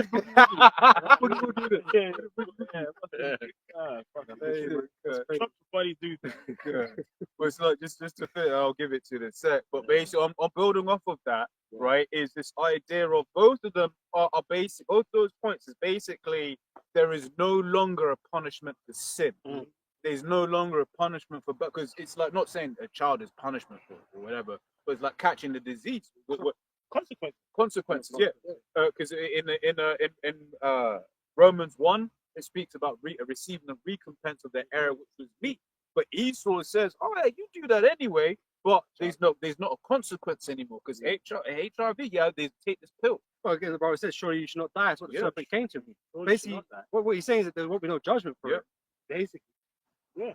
Which proves that fruit was sin, because Mhm. the scripture says of the woman became the beginning of sin. Mm-hmm. And through her we all died. The wages of the sin is death. And he even tried to, he even Satan, the serpent even tried to play it like the Messiah would, he'll be understanding, that he'll actually be, he'll be with you kind of thing. Because once your eyes are open, you'll be like gods and all this kind of stuff. He mixed it. And he wants that. Like, That's it. That's Esau. Yeah, you see. No, not yet. It's in the book of Second Ezra 15, I may start from 5. Behold, say the Lord, I will bring plagues upon the world, the sword, famine, death, and destruction. And so we have to keep in our minds, why do plagues happen? Right? Because of transgression of the law, right? These are punishments because of transgression of the law. They're not just something that just happened. Esau makes it sound like it's just happening, And if it does happen, although I've got an answer for it, but this happens because you're displeasing the Heavenly Father, right? That's why these things exist. Yep. For wickedness has exceedingly polluted the whole earth, and their artful works are fulfilled. Hurtful, right? Because how does it benefit anybody to catch these diseases or whatever, man? It's obviously damaging. It's obviously not. Yeah, it's not an advantage in the world, is it? Let's be real. So why would you want to be gay? It's not an advantage. what are you gay? Yeah, why are you gay? Why would you want to risk catching these diseases and that? Oh, but my feelings. Fuck you. Love is love. That's what they say. If you got that perverse spirit and you like that, man, your whole task in life now is to be a recluse, be a recluse, man, and fight those urges, man, and pray to the Lord, not to give in to your urges, because that's what Esau wants. Yeah. That's what Satan wants. The scriptures talk against all manner of sexual deviancy. That's just the ones that are most rampant as well. But what's Esau pushing, especially by way of that adult entertainment, right? He's pushing what that was it mom and son, right? All just basically everything, man. Right? No Get boundaries. pregnant, all of that. Yeah, man. no boundaries. No boundaries, anything, man. Right? He basically just wants you to, delve into that sex magic. And what makes it even worse, right? The people behind all these things are supposedly supposed to be, these small hats that believe in the scriptures. That's it. Why are they behind everything? That don't make no sense. I mean, that's a red flag automatically. Like these men, obviously of the wicked. You know what I'm saying? But no, they're the true people. We're just we got a chip on our shoulder. We're just angry, bro. Come on, man. You guys are too blind. You guys are too blind, man. Go on. Exodus 15 and 8. I will hold my tongue. Therefore say, Exodus 15 and 7. Therefore say the Lord, I will hold my tongue no more as touching their wickedness, which they profanely commit. Neither will I suffer them in those things in which they wickedly exercise themselves. Behold, the innocent and righteous blood cries unto me, and the souls of the just complain continue. Right? So the just complain about these things. We don't promote them. We don't, enable them. Right? This is why we're not going to get on with the world, because the world has been, been taught how to behave in this manner, and that it's okay. Okay, well, we started with the Heavenly Father and His order, His law. Right? So obviously we're not going to see eye to eye on most of these things. Right? But there is a judgment that's going to happen if you don't repent. And that's what we're trying to get across to you, man. And ultimately, if you can hear it, then great. Could be of the elect, isn't it? But majority, you're not going to hear it. So that means you are going to just be destroyed. So when you hear a message about going to slave and being destroyed, man, don't get upset. You're doing exactly what the Most High don't want you to do. Right? So it's not like we're judging you. We're not the judges per se. We are the judges, but we're not the one bringing the judgment. We're not the executioners. No, we're just simply telling you what the judgment would be or will be for how you behave it, Yep. Another one. Yep. It's the book of Ecclesiasticus 40, start from 9. Death and bloodshed, strife and sword, calamities, famine, tribulation, and the scourge. These things are created for the wicked, and for their sakes came the fraud. Right? It came for them, the wicked. So what do you think this fire is coming for then? Why do you think Babylon's going to get hit the worst? bro, that is the source of wickedness on this planet, man. Yeah. Deep wickedness is going on in that place, Like, and it permeates throughout the earth from there. Revelation 18. You know, let's read that. That's that wine, man. That's that wine, man. You know, The whole world's drunk on that It's shit. drunk, man. And now the nations are seeing the harmful effects, man. Mm. You know what I mean? Nations are broken. Yeah. They're seeing it, man. Reset. Yeah.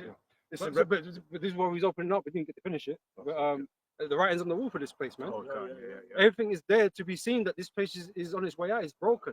It was interesting you mentioned that. Remember a couple of years ago, son, Mhm. they got back that message, man. But yeah, shit. Yeah. I believe it was a tackle. That's the symbol they got or whatever. And basically, your days number, you found one thing. Yeah.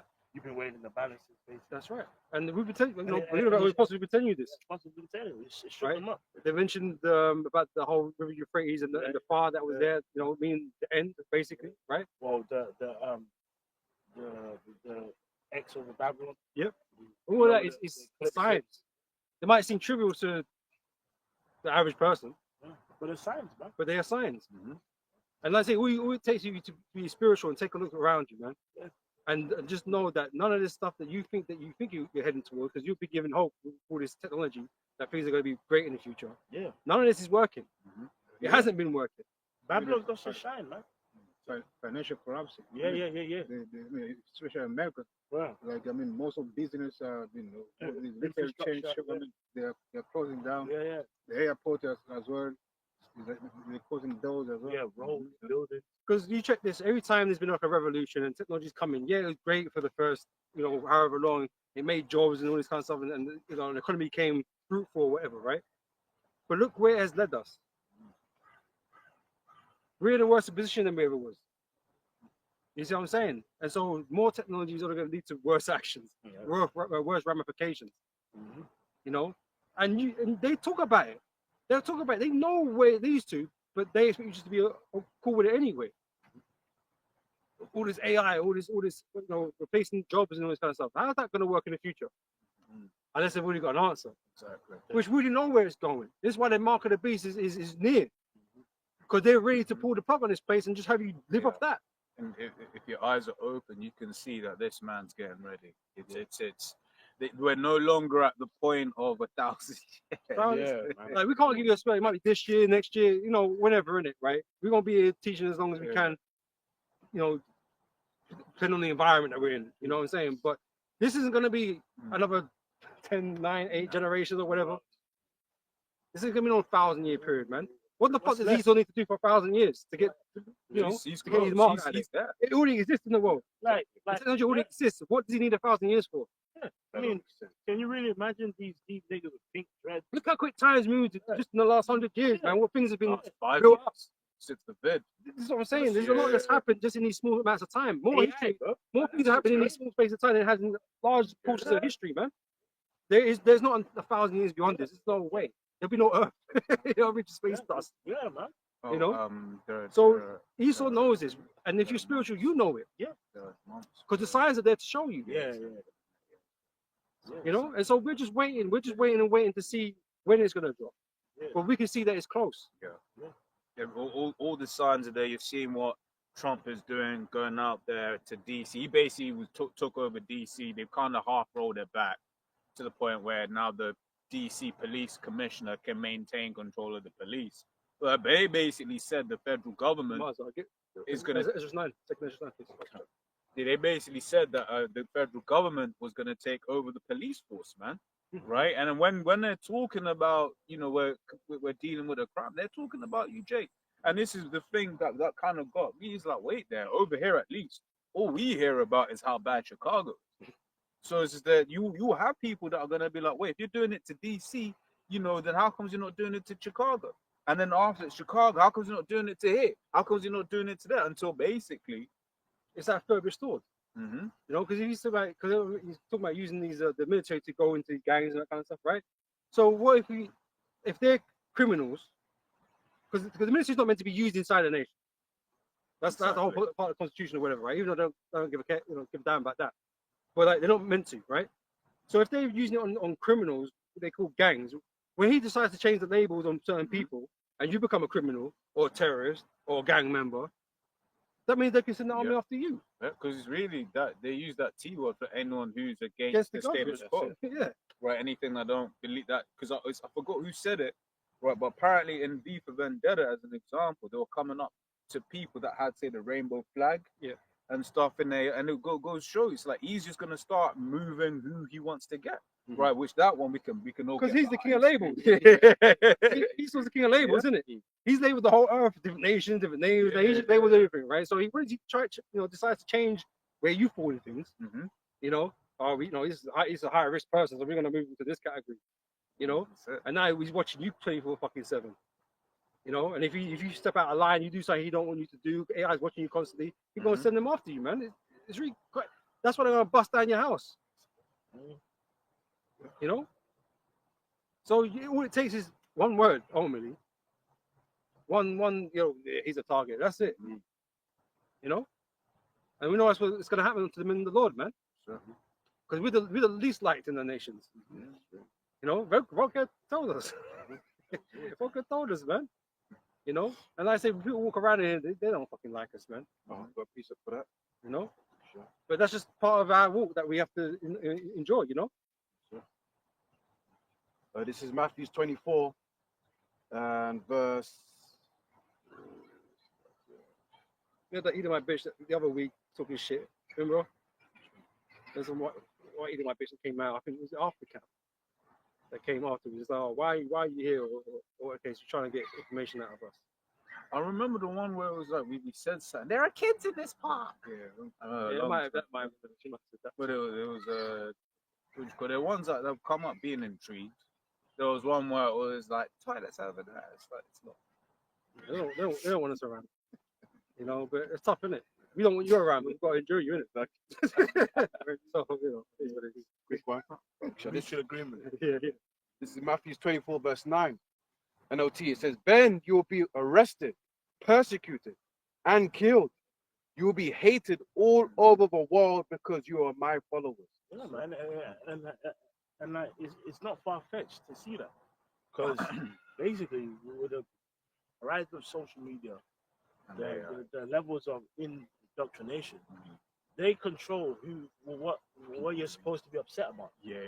So and people get passionately like engulfed in like hating a particular thing because they've told you. So because they've been told you.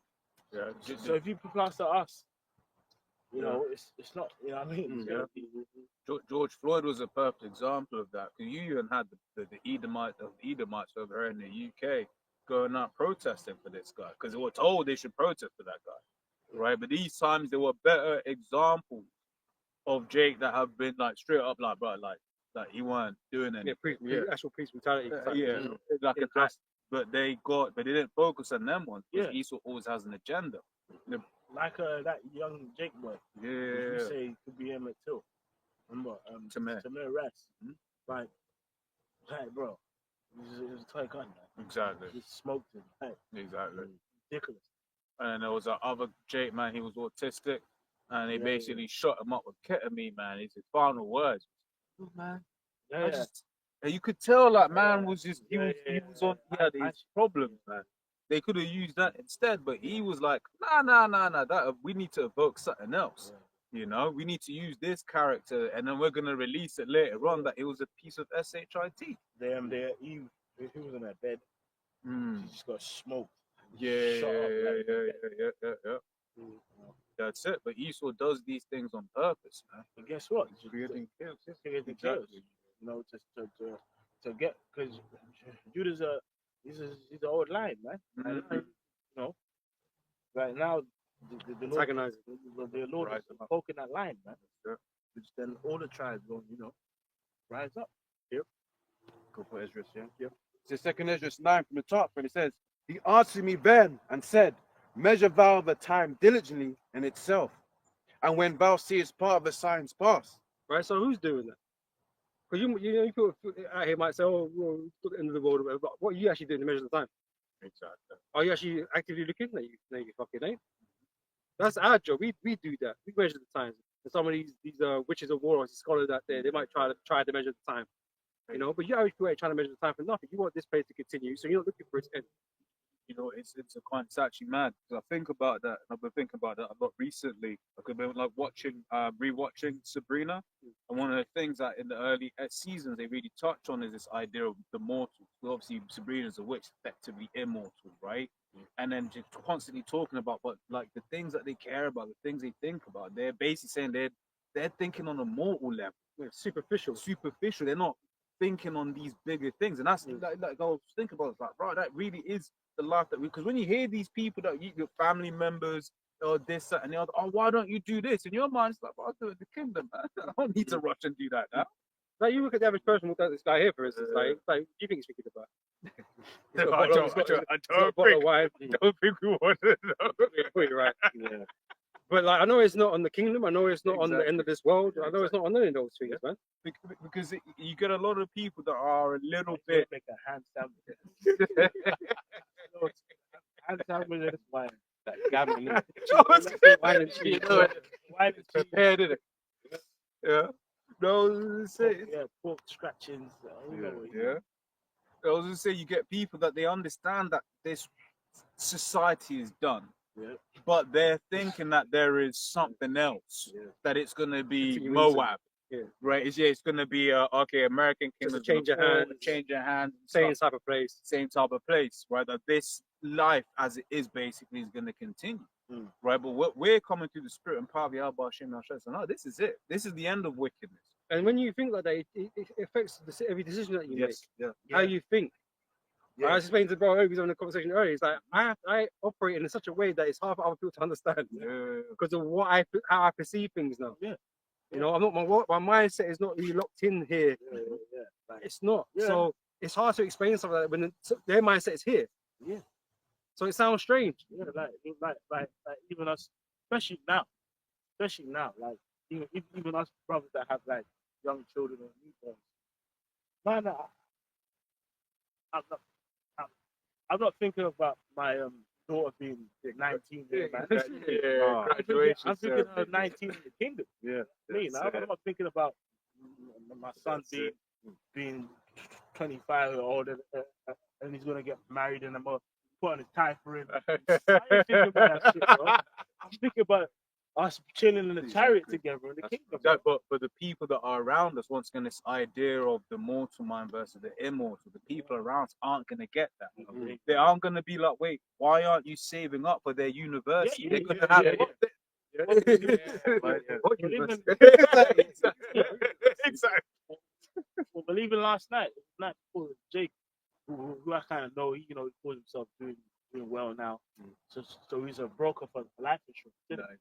So he was saying to me, yeah, bro, man, you got to make sure you get life insurance, man.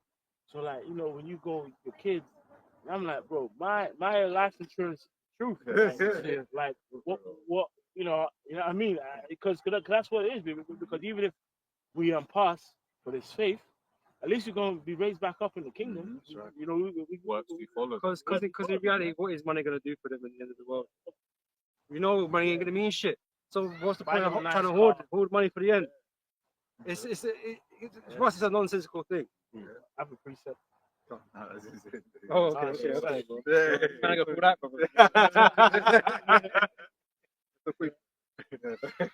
The book of Hebrews 13 and 14. Oh, yeah. For here have we no continuing city, that's right. But we seek one to come. Yeah, man. And mine is in the place to come, man. Yeah. So we're trying to do what we can to prepare ourselves for that one. So we're trying to get our minds right. We're trying to, if you've got children or you've got a wife, maybe you have them on some sort of level where they understand certain things or whatever. Yeah. I know my boy, I talk to him, about the scriptures and the things that are happening in the world and stuff like that. Just so like when things are happening, he's a bit more grounded. Yeah. Rather than bugging out, because the last thing you want is fucking bugging out a woman and a child when you're trying to navigate and do stuff. Like. So tell me certain things to kind of deal with. Yeah, of course. Like brothers take care of their responsibility. They do what we need to do. But we ain't got no long-term plans. The scripture says, and second Ezra, like those who have businesses that they ain't gonna make much. That's why those who buy, it's a mentality. I'm not saying you can't have a business or whatever it is, But just know this is not permanent. And this is the thing, like, 'cause, It's not temporary. you know, when I first came in the troop, man, my boy, he was like, yeah, he was just back born when I came in the troop, right? Yeah. I didn't think I'd be here with himself, with his age now, having to deal with the things I have to deal with him. Mm. You know, school and jobs and these different types of things. I didn't think that I'd be able to do it, but I didn't prepare for it. So I was kind of a little unprepared for dealing with that sort of situation. Mm. But if something seems reasonable, like it's Real fairly bad, close yeah. term Yeah. type thing, then yeah, just deal with it, innit? Yeah, that's Don't it. just don't be like, you know, just Yeah, like, yeah. This yeah, was going down. yeah. So let me just Don't give a shit about nothing. Yeah, let me lease a Bentley. Yeah, Because the only thing you're gonna do is fuck yourself over in the long, Yeah. like, in the middle term, I guess. Then fucking You know. bills will come back your ass. So if something seems like, you know, something you have to deal with in a you know, short term type of thing, then yeah, just deal with it, man. Deal with it. You know, take things in small steps. We ain't got no 20-year plan for our children and what do you think? I ain't thinking. I can't think that far. I can't. I don't know how. Like, No way. That's it. you know. How Shai in the Lord's Prayer spoke about that daily bread, man. Daily bread. So, it's sufficient for today is the evil Sufficient. thereof. So once again, it's not, you know, this thing about us, about this thing of ours is about balance in the regards of, on one hand, you can't be too worried about all of that, but then on the other hand, you kind of have to worry about not worry, but Be aware. be aware of certain things and be prepared, right? You know, you may, you know, if you know Because that's what they're thinking soberly. exactly. You know what I mean? Because there are possibilities that you may have to deal with, man. So if it's a possibility, then yeah, sure. That's it. But in our minds, something that far ahead, like 20 years, is not really a possibility to us. If Exactly. we get to like 18 years and now, yeah, maybe the next couple of years seem like a possibility now. So now I might have to deal with this situation now. But like, we're not counting on being here that long. Yeah. Mhm. No. Like the way things are, like next year could be fucking crazy, bro. You know, things are getting tough. Trump is just doing the most. Yeah, man. and he's still got another 3 years. He's not even 1 year in. Yeah, that's what I'm saying. He's got another 3 years after this shit. So it don't look good. It don't look good at all. Man, I'm gonna be suffering next year, man. Yeah. Everyone's gonna start feeling it like proper.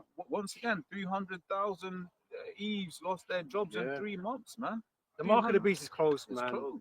It's close. You know, and like I said, like this guy's got 3 years in term. Whether it takes the whole 3 years, who knows, man? But like, the guy's moving quick. Even when you look at, shared the article yesterday, someone always say it's like the UK is moving very digital, and they're really ramping it up, right? And they've basically set the foundations of the I think what they call the one login, Mhm. right? What does that kind of sound like? You know, this idea of a one login, right? And they're basically moving and making more and more and more of the systems digital, right? To what end? And then you start asking yourself, you start observing, okay, why are all of these different countries enacting Working on all the of same these thing. these digital laws at the same time? Once again, the 18 plus adult entertainment one, Yeah. right? That was It's a the big deal. biggest Trojan horse ever, right? Because He's on the service. He looks noble. exactly Age age verification. Kids. But then, Yeah. but then it's like if you want to go on Reddit and it's anything that is classed as not safe for work, right, which could be Same, pretty yeah. much anything, right? You can't go on it. And then now it's just going to make it such that it's like anything over a certain thing. They're just going to be Well, like, they're talking about that with YouTube. yeah, exactly with Oh, YouTube, okay. right? Australia's enacting, I think it's Australia's enacting similar laws, right? So you then start to verify asking yourself, yourself. it's like, why are they all doing these things all at the same time? So you got nowhere to go. It's, There you go. it's to protect the children. Yeah. When in this kingdom you fucking Children are children. Why didn't you Exactly, shut the porn industry down? yeah, Yeah, exactly. exactly. Yeah, that's a real solution. Why didn't you, cigarettes is cancerous, right? Why don't you stop selling the cigarettes? Yeah. Why don't you shut down these makers? Hypocrites. Well, don't seem to do all that stuff though. Yeah. But you want to check on everybody else to make sure that so we know who they are. You want to Yeah, do man. documentaries about Bonnie Blue? Channel 4 did a whole Yeah. documentary Get about that bitch off Bonnie Blue. TV, man.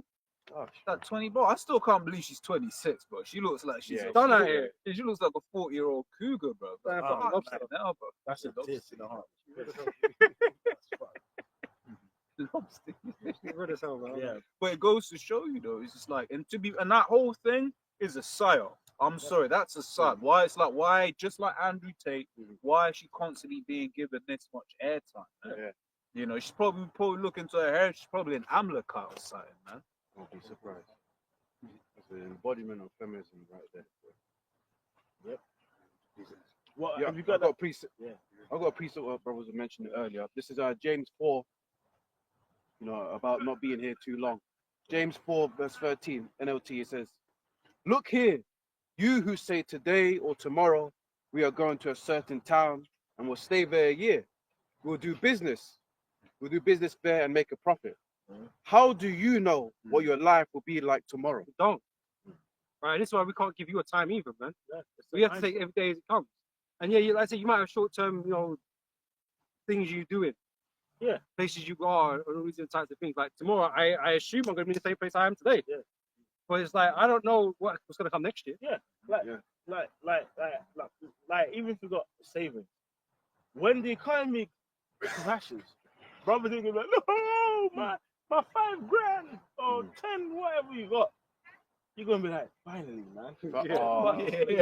Everyone's getting reset. Protect me and my family and like in a brotherhood, and that's it. You know what? Even if no more. It just come a lot more simple. Shit, man, Exactly. I don't have to work. Exactly. I don't got to get on that forklift, man. Exactly. That's- Even if in the moment you felt a little something, when you walk out and you see all of these people, these Edomites in pain, he's gonna be like, yeah, Panicking. yeah. Yeah. Oh shit! You might do the Stone Cold Steve Austin. You know the Pepsi, but with yak. Hell yeah. That's it.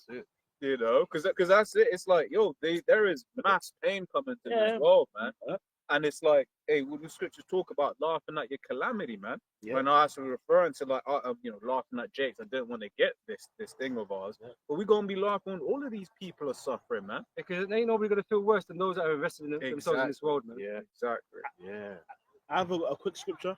Yeah, sure. This is Ezekiel 12:27. Son of man, behold, they of the house of Israel say, the vision he seeth is for many days to come, and he prophesieth for times that are far off. Therefore say unto them, thus saith the Lord, there shall none of my words be prolonged any more, but the word which I have spoken shall be done, saith the Lord. So it has to come to an end at some point, right? It's come to pass, man. And like I said, that's why we're commanded to measure the time. Then shall they know prophet being among them. But if you're not concerned about the time, then you're never gonna know. Exactly. Get caught up. Yeah. It's funny, the whole talk of the economy, that's the one, whenever people walk past, right, when we're talking about scriptures breaking certain things down, you can see they've got that smugness on their face. But as soon as we mention, when this economy goes down, you can see the angst in their faces. You can see them, because that they can see. That they can see is a real possibility. Yeah. They're thinking about their bills and they're thinking, Mortgage. people are hurt out here. I know that. I already thought it already. Exactly. Yeah. It's not far off. That's the thing. So one of the things I always say is people will look at someone that, let's say, earns 200K a year, right? And yeah, they may be able to do other things that maybe you can't do or whatever, what have you. However, they live like they earn 200K. So whereas you got a yard that's the equivalent of whatever, let's say just 100 grand or whatever, we know that's not how much houses cost, right? He's got a yard that is 3 or 4 times that, because he could afford a yard 3 or 4 times up. So when you're getting hurt, he's also getting hurt, right? They'll put on a smiley face, make it look like everything's blessed. Oh yeah, my house is worth £1 million or whatever. So okay, cool, but you're still gonna lose it. That's it. In the same way that a guy who's got a yard worth 100 grand is still gonna lose it, right? When the scriptures say rich and poor, right, it means exactly that, right? Which is why Esau's attacking everyone from every single different angle, man. Everybody's gonna need the chip. Everyone's gonna need it because Esau's gonna make sure you need it. Yeah. The only people that are gonna be UBI. exempt from that are the elite. Yeah. And the most people that got 200K are not elite. Yeah. They're not classified as elite. They're middle class in this type of world. Yeah, if even that, like. Well, yeah, not for much longer. But like in comparison to the actual rich man, 200K is nothing. It's not. So you might as well be the middle That class. is like spending money. Because you're still getting taxed 40% on that 200 grand. So really, you're only really getting like 160 Yeah. or whatever. I think at that level it's even higher. It's special. It's like after 149. 45%. It's mad. And in terms of like marginal, I forget the term now, but that's it. The tax. In the ancient world, there would have long been a riot. Oh right? yeah. Long been a riot. Definitely. When you really look at how much these men are taxing you, and then how little you're getting back for it.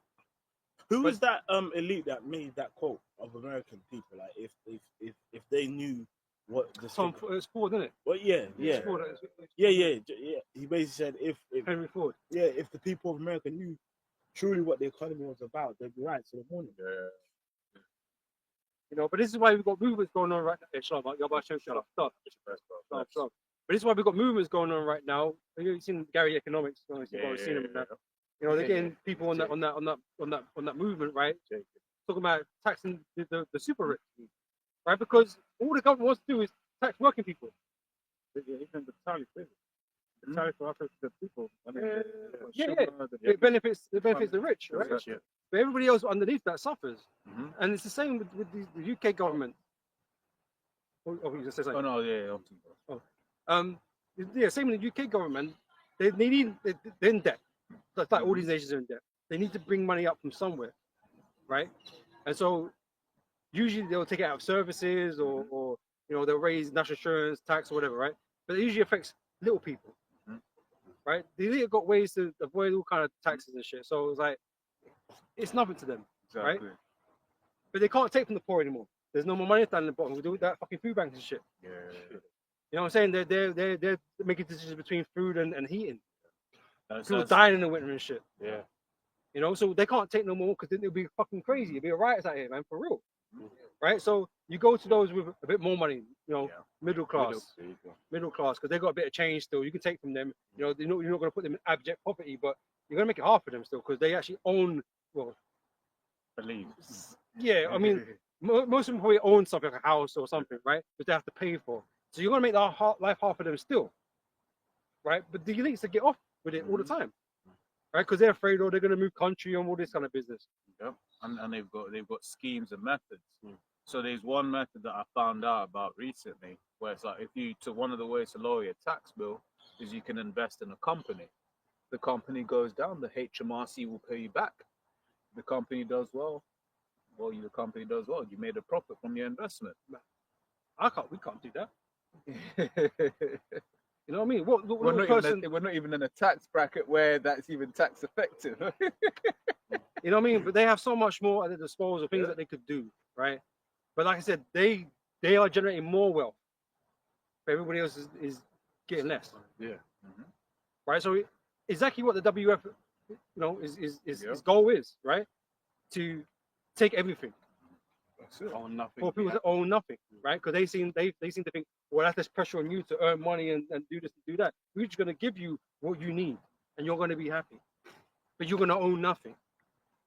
That is exactly what you see happening. It's the devil right there. Right? So how can you, like they're saying, if you've got your eyes open, you know what we're speaking of. The mark of the beast is what's going to manage all of this. Yep. Right? So you people out there, you think there's some sort of future here. There is no future here for you. The future is for the elites. Right? It's an Elysium. You ever watch that movie Elysium? It is Elysium, man. They're gonna live on a higher level in the stars or whatever, right? And you're gonna be here on ground zero In pain. Yeah, suffering. Being managed by fucking robots and AI. It's the book of Ezekiel 7:5. That said the Lord power and evil, and only evil. Behold, is come. Right? Only evil is coming. You can see these things are not benefiting people, man. The economy is going to drop. The black horse is going to raise his head. You're going to find that like bread is expensive. I was talking about bread the other day because I brought the scripture, right? Bread. I remember a time when bread was 80p. Obviously, probably cheaper than that at some point before that. But I remember when it was 80p. Right? It's like 130 now, 140 now. Almost double in price. Right? But imagine if it doubled again. Bread being £3.60 or whatever is a madness. And that automatically has an effect in your basket. And this is once again this idea of the elites ain't affected in the same way. Because these are the people that spend $2,000 on a meal anyway. So what? And they got more of that to come. They have, because in comparison they have almost unlimited wealth. In comparison, like you know how much how long it would take to spend a million or 100 million. For a normal person, that'll take. They wouldn't have to spend it. For a normal person, they wouldn't have to spend it all. Well, I did the calculations for it. For 1 million, if you spend 1,000 a day, it will take you 2.7 years to finish. But if you spend $1,000 or pounds a day with $1 billion, 2,700 years. So they have that much wealth. Crazy. A lot of these guys, right? They're not in want for nothing. Bezos and these guys, One thing. Bezos and these guys, man, they've got so much money. It's like, He shut down Venice. yeah. It's like a But I say, if rent costs £1,000, you think that's going to really bother him? Yeah, it's going to cost him more, but if there's nothing else he can spend his money on anyway, so you might as well just buy the bread. He'll buy the factory. Yeah, this is what I'm saying. It's just not fair. It's just ain't fair. No, from You know? time a man can shut down an entire city for his wedding. But the thing, if you own like an airport, do you pay for the plane rides? You don't pay for that. Sure you don't. You own a fucking company. Yeah, You just get on the fucking plane. yeah, exactly. You know what I'm saying? So this is the advantage of owning everything. They don't have to pay for nothing. Everything is just you. You're the ones to suffer. Yeah. I would say, the earth has been given into the hand of the wicked. This is it. So, They're not in trouble as other men. They ain't gonna worry about what you gotta worry about. Yeah. Family and stuff like that. I mean, yeah, that can affect everybody, but you know these guys are preparing bunkers with grain, grains everywhere, seeds, everything. They know what's up. They're prepared. Mhm. These people are gonna be fucking suffering, man. Yes, they are. This is Psalm 73 from 3. For I was envious. Sorry, someone said that the precept. Just a little bit. Yeah. Just, Thus said Ezekiel 7:5. Thus said the Lord, power and evil and only evil. Behold, is come, an end is come. The hand is come. It watches for thee. Behold, it is come. Right. So yeah, the end is coming, man. Some people can see it. Other people refuse to acknowledge it. and some people are just completely taken by the distractions. You can see certain people, as soon as a conversation gets deep, they get uncomfortable. Yeah. They find it boring. They Find just it wanna change the subject. Yeah, because they go back to their bad boys. Yeah, exactly. Yeah. Yeah, Or why are you being so pessimistic? Or, Yeah. or they don't want to hear it. Yeah. They don't want to turn on news. It's too depressing. Yeah. But you don't want to deal with reality then. I'm not saying if news is reality, because let's be honest, it's a not. lot.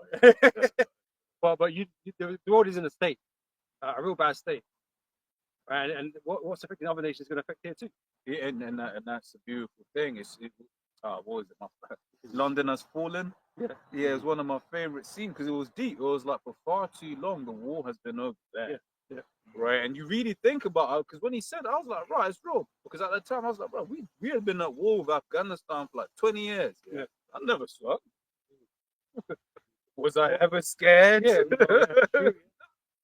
You wasn't worried about your house being bombed and anything like that. It wasn't one of those things. It's like you go to a wedding, you know that the wedding's gonna be calm. Yeah. Yeah, there may be a roadman in there that family related to a roadman, but you didn't ever worry that a fucking drone was gonna take it out. Yeah. Whereas those man, they was like, yo, Abbas, he's a bit he hangs around with the wrong crowd. If we go to the wedding, we may die. And then some people die.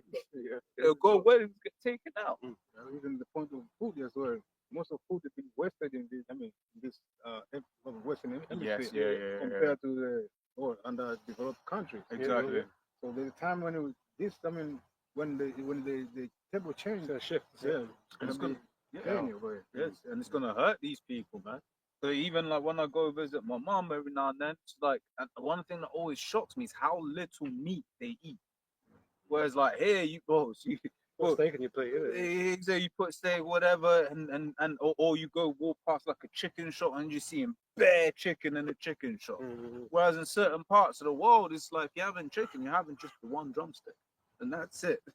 You're having a drumstick, your other family members having a drumstick, and that's it. So then imagine when that kind of living starts coming here more and more, which is why you're seeing these Edomites get more and more pissed off.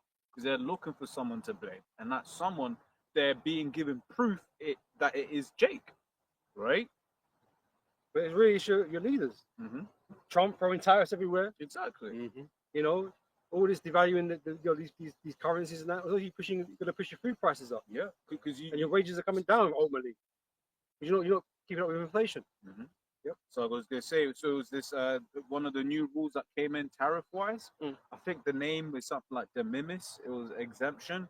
Basically, it was like goods under $800 were exempted from the tariffs, right? Which basically meant that they could go into the Americas tariff-free, right? And I was speaking to one guy who used to ship to the Americas, and he was like, yo, if I was still running that company right now, I'd fruit.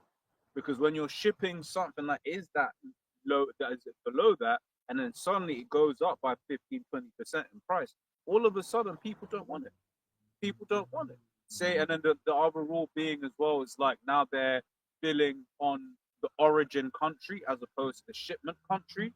So like if say you're sending over a Huawei phone to the States, you've got an auntie in the States, she needs a phone or whatever. And it's like, oh, get this Huawei or whatever, because it's from China or whatever, that's gonna have tariffs on it. Not the fact that you bought it here. They don't care that you bought it here. It was made in China. So now that is now gonna go to the Americans and have that tariff put on it. Which I'm like, bro, this is a madness.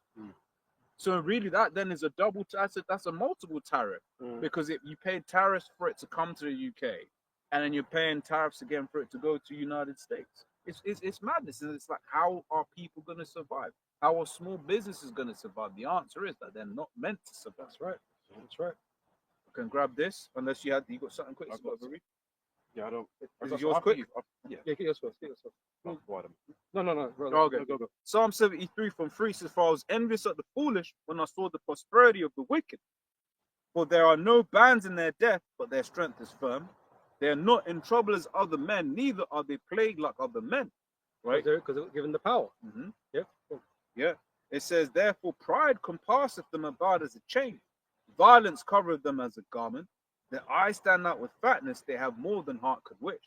And even the bird had to concur. He said, "Con." You heard it, right? 3 times. That's it, right? They're corrupt and speak wickedly concerning oppression. They speak loftily.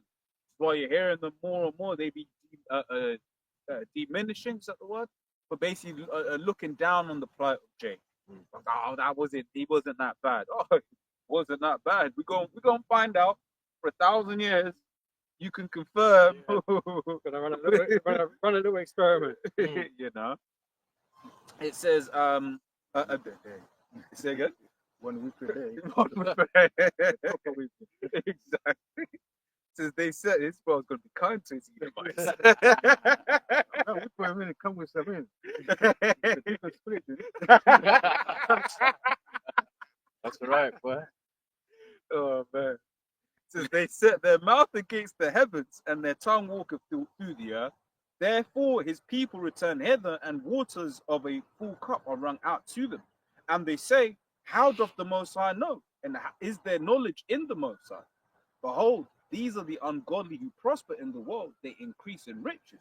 When you're looking at these Edomites, man, they be doing good. They prosper. Once again, it's like it's like hearing Harari say what he says, right? And you knowing that he's in a position of power, right? And that right now it appears that nothing is happening to him. It makes a blood boil, but it's calm because we ultimately know, as the scripture is going to go into, that those individuals have a judgment coming for them.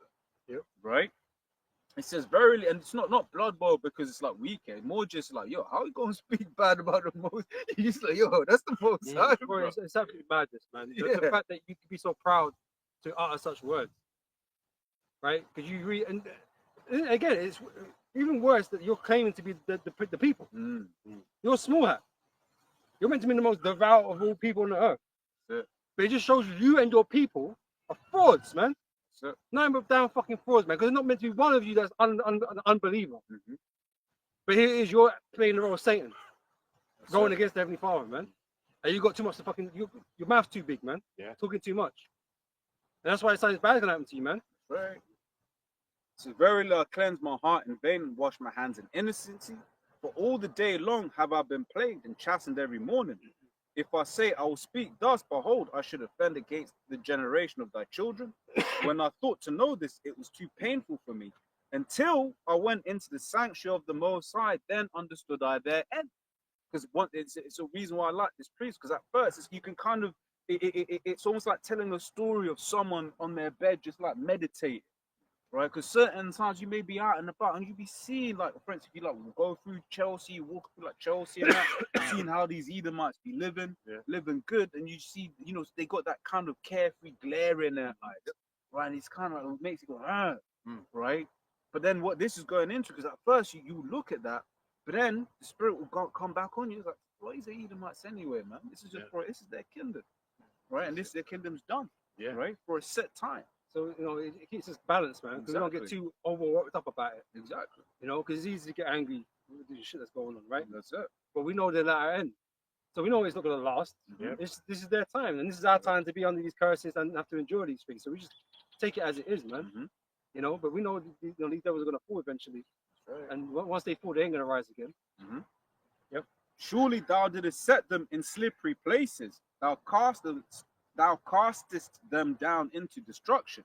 Which tells you, man, that none of these choices they're making is of themselves. The Most High has set that path before them. That's right. And it's a slippery path, which they're going to definitely 100% fall off, right, and be destroyed. But the Most High has set them on this path, right? How are they brought into desolation as in a moment? They are utterly consumed with terrors. As a dream when one awaketh. So, O Lord, when thou awakest, thou shalt despise their image.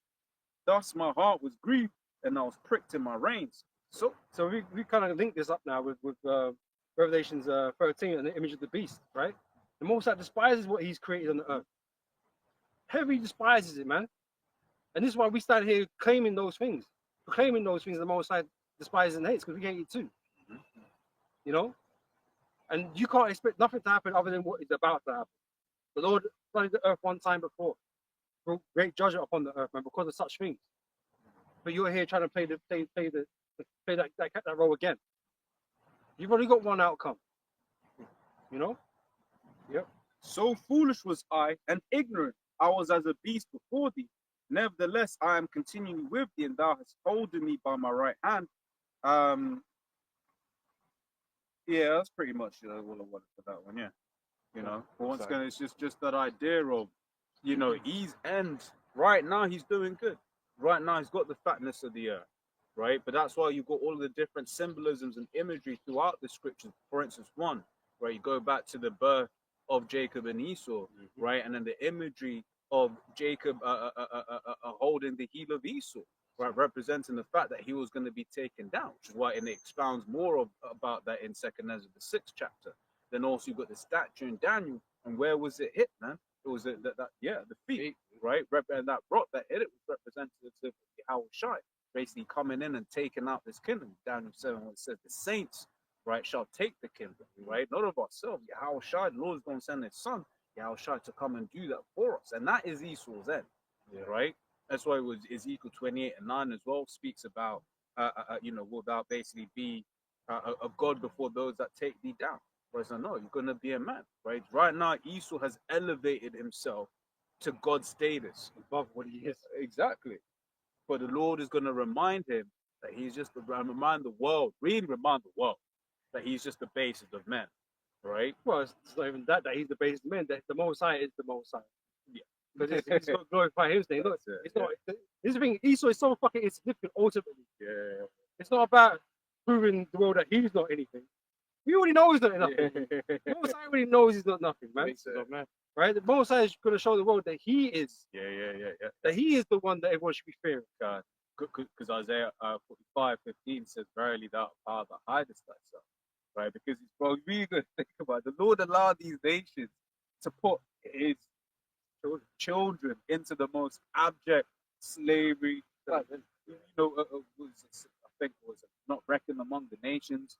You be around certain, once again, I'll give you that example, you be around Elamites or Moabites or Edomites, like Edomites, and these Edomites will be looking down on them, right? But these times, right, when the Lord corrects everything, right, he's just going to be like, damn, the Most High's out there, man. He's just been there. And you're going to fear. Yeah. Are you going to see who his children are? You're like, shit. Yeah, we fucked with them, Right, that's Wisdom, the 5th chapter. And you're going to be like, yeah, we fucked up. Yeah. And now this punishment that we're receiving, it's like us having to acknowledge the reason why we're being chastised is because we deserved it. Right?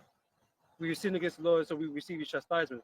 That's what the other nation is going to understand. Exactly. Yeah, well, once again, Wisdom 5 goes into that, man. We fools accounted his life, man. It's how is he numbered among the children of the Most High? Therefore, we have erred. Right? What had pride and wanton got us, man? That's what it goes into. When they finally realized, he was realized that meme's going to be in their head at this moment of time. He knew. He fucked up. Figure it out. Going to hell now. Zechariah 1:15. And I am very so displeased with the heathen that are at ease. But I thought he loved them. No, he's displeased with them. That's how he feels. That's why he's bringing great wrath upon the earth. Yep. For I was but a little displeased, and they have poured their affliction. So before, yeah, you were just heaving, doing some madness. Yeah, you was kind of winding me up. But you're just heaving, you're acting mad. But then what did you go and do? Oh, you went and, put my people in slavery and dealt with them deceitfully and treacherously and violently. You think I'm just going to sit there and let it slide? No, you forwarded the affliction. It's got worse now. You've exponentially increased the wrath that was going to come upon you. Same thing with the Canaanites before we went to the land. They were allowed to accumulate. Yeah. Accumulate the wickedness, so the Lord brought great judgment upon them. Yeah. You know what I'm saying? No, I was just like, imagine like sending your let's say you got a bad son or whatever in this world. You send them to your parents to get so then now the child's living with their grandparents. You say, you need to act up, beat him, right? You expect to beat him. But if they kill him, it's gonna be like, bro, I never told you to kill my child. I just told you to beat him. That's basically what Esau did, man. He was just giving into your hand to get whooped, but you went too far, man. 100%. But again, you were set up to be that whooping stick, right? So you could be ultimately judged at the end of it, because you was always going to go too far. Yeah. He was always going to do that, right? So the Lord had an excuse against you, right, to judge you with great judgment, man. And the best believe it is a great judgment. To be erased from the earth is a great judgment, man. That's never been heard of before. That you ain't even going to come back as a nation. These heathens are going to come back, but you ain't going to come back, man. Real quick from Isaiah 47:6, I was wroth with my people, I polluted mine inheritance, and given them into thine hand. Thou didst show them no mercy. Upon the ancient hast thou very heavily laid thy yoke. Because you know how it should have worked out? Yeah, the Lord put us in slavery underneath you, right? But it should have been like how David treated King Saul. David was known he was going to be king. David knew Saul was going off. But could David do anything against Saul? No, because he respected that he was the Lord's anointed. Yeah. You nations should have respected and understood that we're the Lord's anointed, right? And treat us with some kind of dignity, man. Yes. Some kind of fucking dignity. Yeah. But no, you went all in, man. You went all into the state. We don't even know the fuck we are anymore. And I wanted to bring that out. I actually wanted to go into that topic today. Spirit led it out somewhere else, right? But the ox know if it's on about my people know if No, they don't. no, yeah, doesn't know with me. Let me read it because I'm going to butcher it. Isaiah 1. If you can go with me, yeah. But I was going to mention that because you still got Israelites today rejecting who they are. It's like, bro, you're the best people on the planet. I know we're going for curses right now, but you actually are the best people of the Lord, man. And you're rejecting that to be with some Edomite, like to uphold some Edomite values, some shit. To uphold the other nations. Why? The Lord blessed you. Oh, the Israelites, they're evil. Well, it's dumb. Because you're an Israelite whether you know it or not, or believe it or not. But if you don't want to accept the Lord and his word, then you're just going to be destroyed with the heathen. But it would really behoove you to get right with the Lord. The book of Isaiah 1:3. The ox knows his owner, and the ass his master's crib. But Israel does not know, my people does not consider. Right? So Esau dealt with us in such a way that we can't even recognize who we are anymore. And that's just one of the, that's just maybe a little less like, because Esau is very violent with us, right? And you might consider that part less violent, the fact that he just took away our identity. But that might be the biggest crime. Taking away our identity. And then posting himself up as us, being an imposter. Right? Because you really destroyed us, man, on an unknown level. All the captivity we've been in before was never like that. We always knew we was Israelites. But you took it another step further, man. And you continue to this day with that agenda to keep us destroyed as a people. We're not just simply in captivity, man. We're just fucking, we're lost. We're done. Right? It's only through the Spirit of the Lord that certain men have risen up. But for the most part, our people still reject the doctrine, Mhm. still reject their identity. You know, and that's something they're gonna have to learn in the kingdom. You know, but this is your work. You did this, and the Most High is like, nah, you did too much, man. You know, Finish. It's Isaiah 30, verse 9, NLT. It says, but these people are stubborn rebels who refuse to pay attention to the Lord's instructions. They tell the seers, stop seeing visions. They tell the prophets, don't tell us what is right. but they don't want us out here. Yeah. They don't want to hear repent from us. Yeah. They want to go to the church, Christian church that Esau set up for them, and tell them, yeah, we love everybody. All lies. You know, because that makes them feel good. Because they feel like being angry is a sin or something. No, it should say be ye angry, is sin not. You can be angry, but you have to do it in righteousness. You can't just be angry, you know, but you have a right to be angry about some things, right? Hate the evil, love the good. And nothing but evil has been done unto us though. So you can't love the perpetrator of that evil. That's crazy. Oh, but they're not all bad. Bro, none of them want to see you ascend to what you are. And therefore they're an adversary there. Because they don't want to accept you as their Lord. Yeah. they don't want to have that. As much as they talk about, oh yeah, you're all right, yeah. Well, that's None of them would ever want to bow at your feet. Yeah. Because you are an actual sovereign on the earth. And they would never want to bow to you. Right? Because they see themselves as superior. Because they're in power. Right? And so they are against us. They are wicked. Right? And so they don't deserve this get out of jail card that you're trying to give them.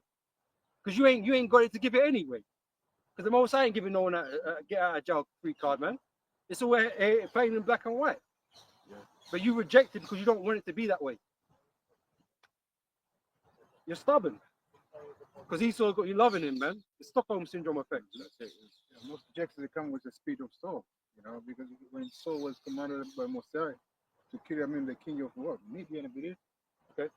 But he didn't do it, you know. So when Samuel came and said, "What?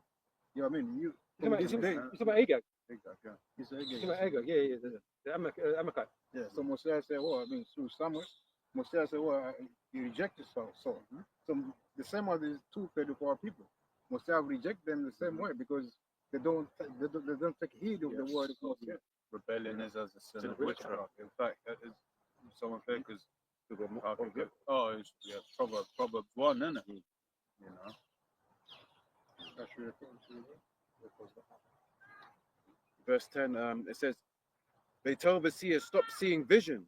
They tell the prophets, don't tell us what is right. They don't want to hear America's going to be destroyed. Yeah.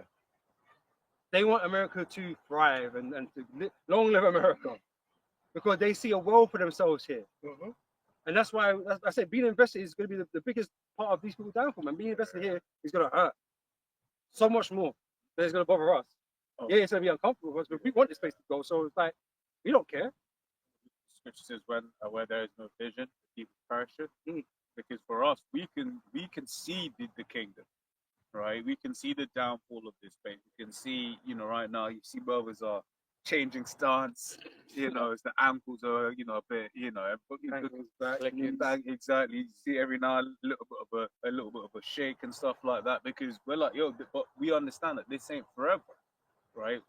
Going back to that point earlier on, so we have immortal thoughts, right? We understand that there is something better to come, right? And that's really what it is. These people, they don't know what's to come, which is why the idea of this being over is so worrying to them, because they're like, what next? Better. That's what's next, right? Because this is the worst case scenario, regardless of ChatGPT, right? This is the worst case scenario. This is the worst existence ever to have existed.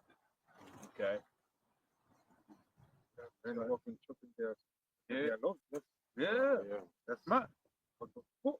Get started as well, but one thing I think about every now and then, so, you got children with cancer in this world, man. Yeah. That's fucked up. Got children with straight up cancer, man. Right, but that's what would happen. Like, this is just the result of sin. That's The it. result of wickedness. That's the only reason these things exist. All these bad things. Because of sin. Yeah. You know, like I say, Satan's out here trying to convince you that it's not all bad.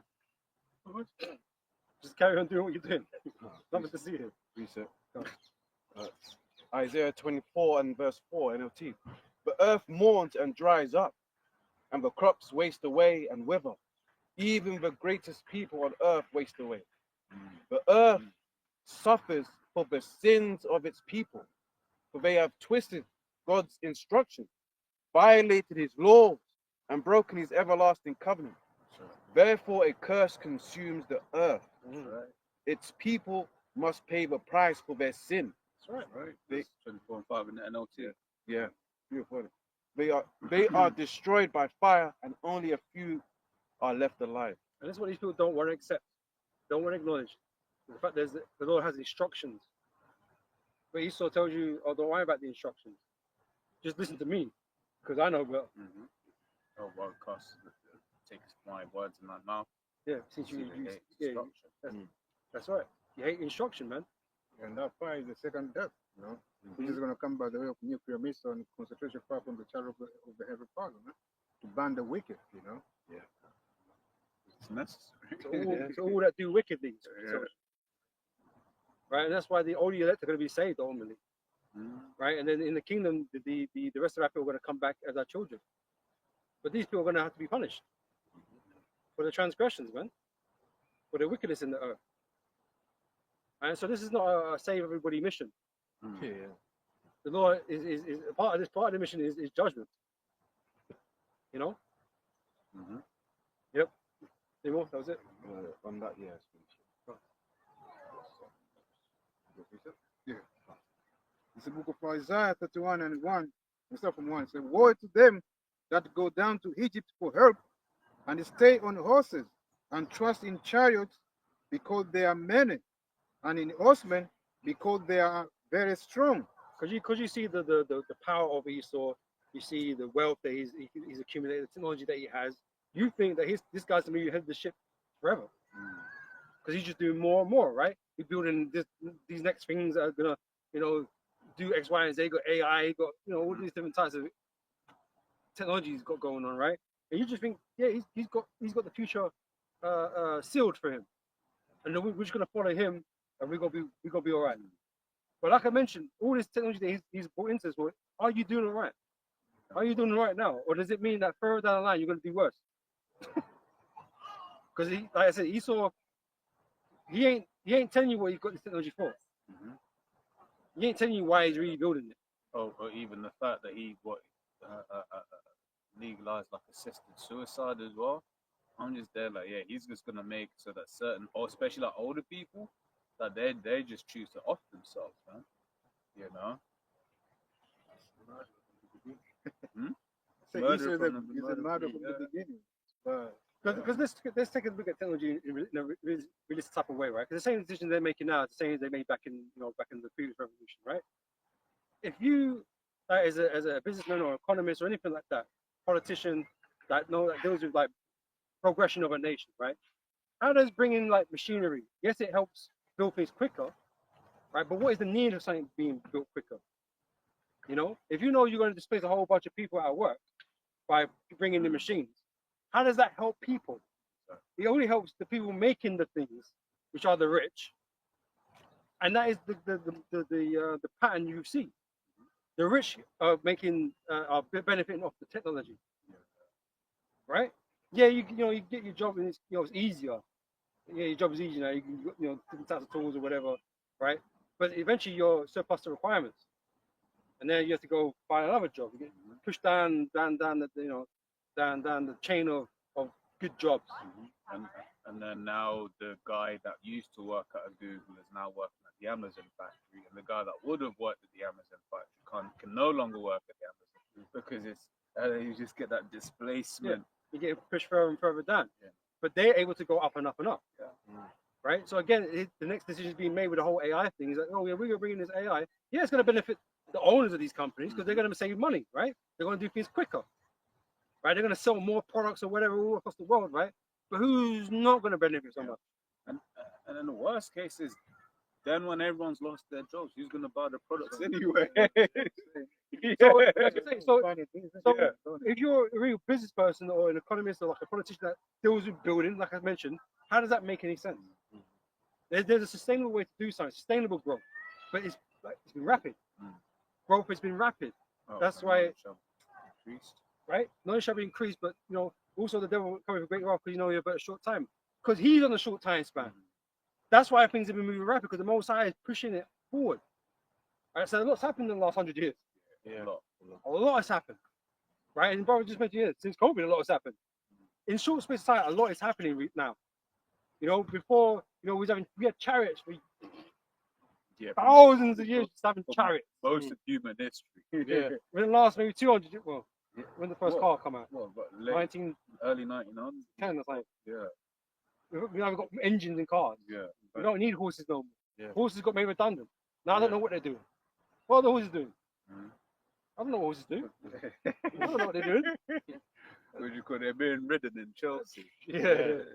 So Esau has been moving quick because we're in that time span, in that scope of time where things have to move quickly. And so none of this is sustainable. That's why it's all out of whack.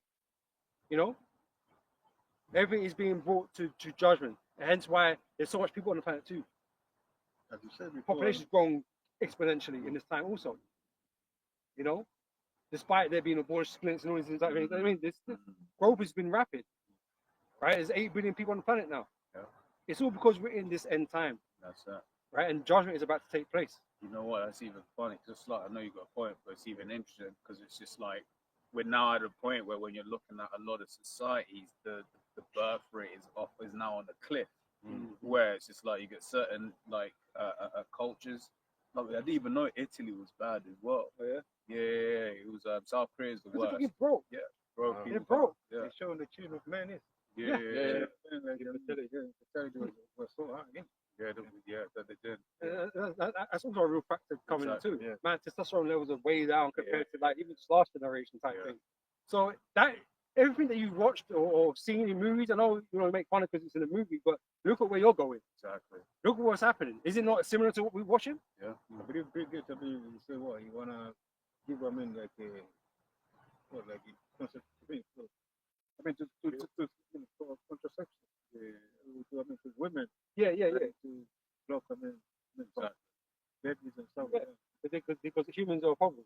Exactly. More humans is a problem. But that's the only way they can control the CO2, right? Mm, He said that, yeah. right? Which means people got to be unborn, Yeah. and all these different types of things here. Yeah. Right? But a lot of these poor nations depend on having large families. Exactly. Yeah.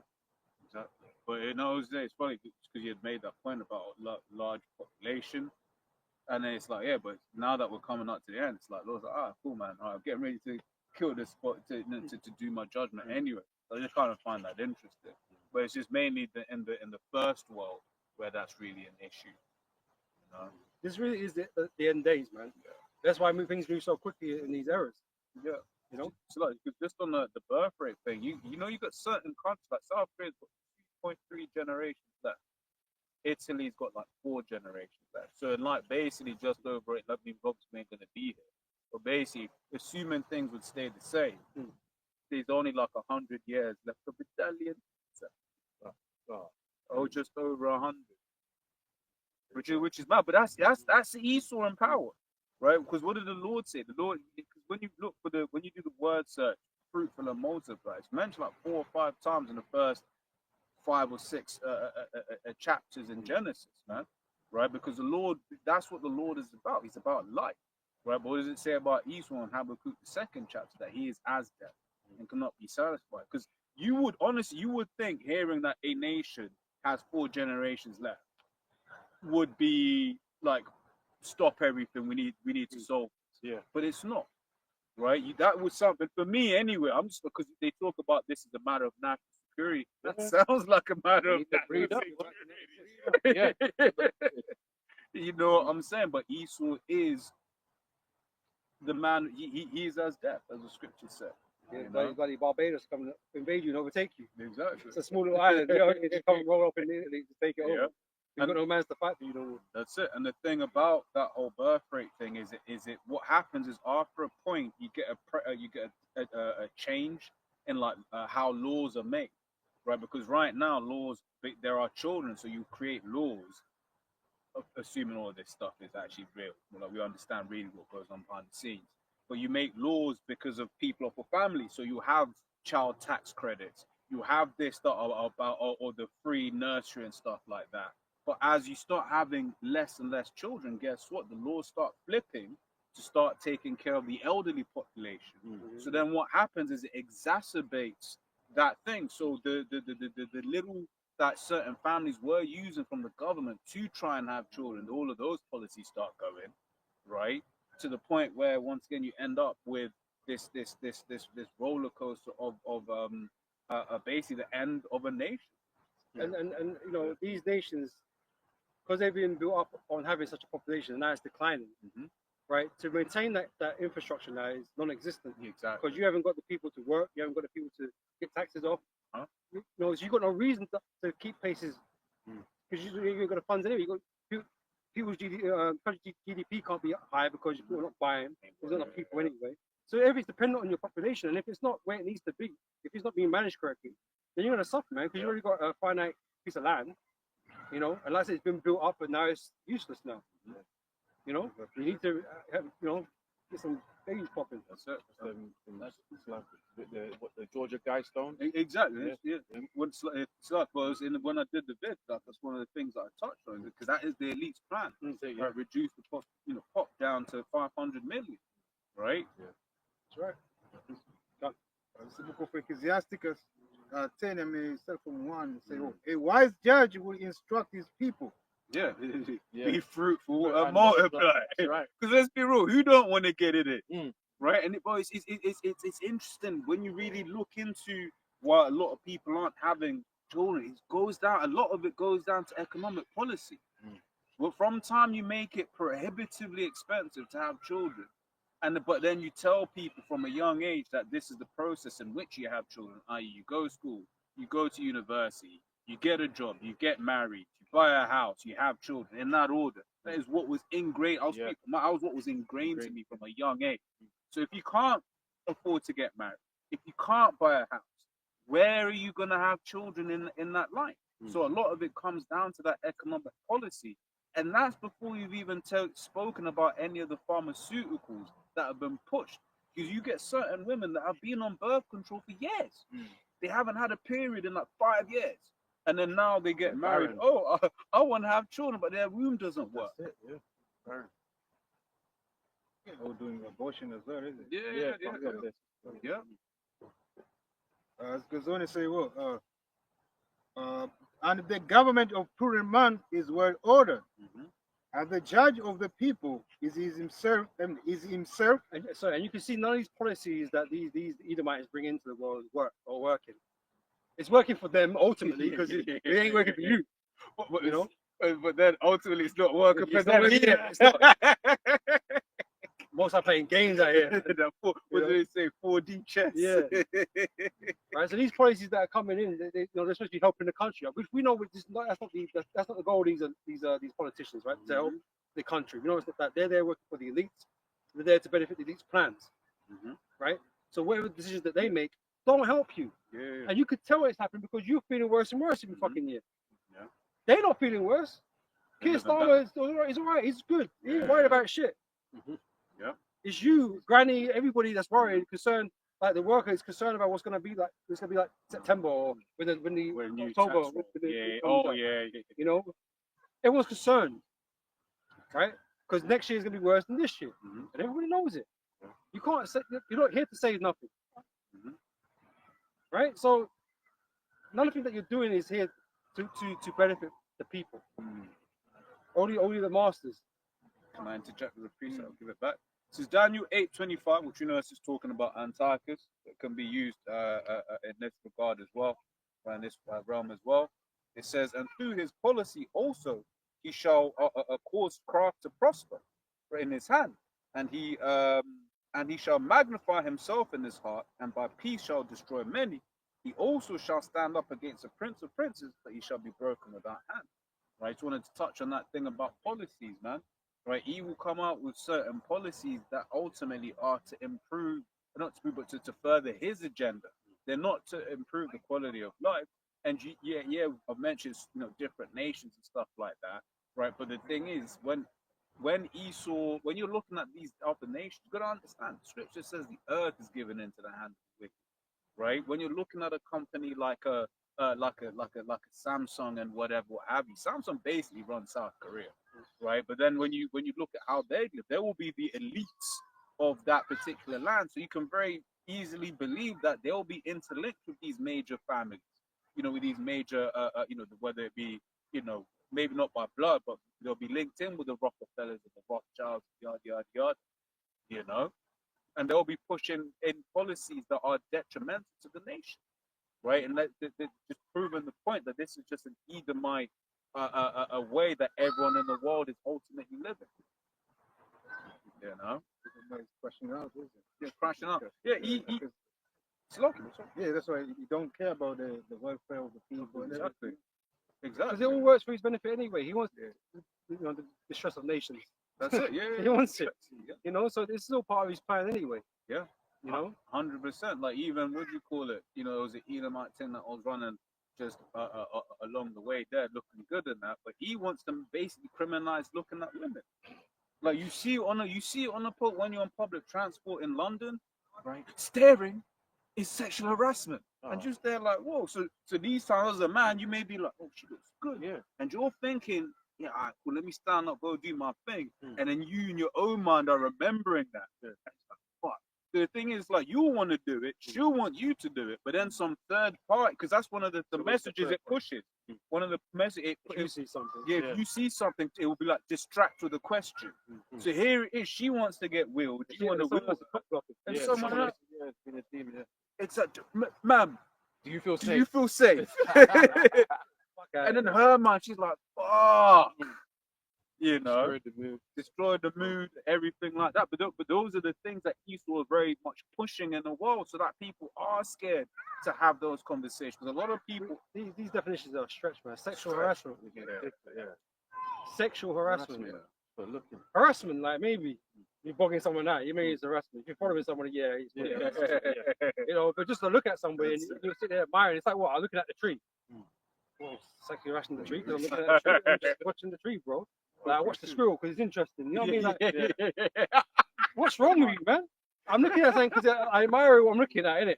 And I can understand it. There's a point where it's creepy. I get that. But like, who gets to decide when it's creepy? Exactly. Because if it's the woman now, obviously it's going to be quicker than what you say. It depends on whether she finds you attractive. Exactly. That's really exactly that. Because that's the thing. That's what Esau does once again with his witchcraft and his media, right? Because if I remember correctly, the whole Sarah Everard, where he was the girl the Becky that was killed in Clapham by the police officer, right? It basically came out. There's different reports, but I remember hearing that he basically chopped her up with some magic. He did a madness, but then they it was an extreme situation. Yeah. But then they lumped that in with you going your babes. Two very different things. Two very different things. Start making adverse of that stuff as well. But but once again, it's one of the reasons why we desire to be out of this kingdom. It's like, I know you still hold it. You only say Ecclesiasticus 10:2. As the judge of the people is himself, so are his officers. So the judge of our people, the ruler of this world, is wicked.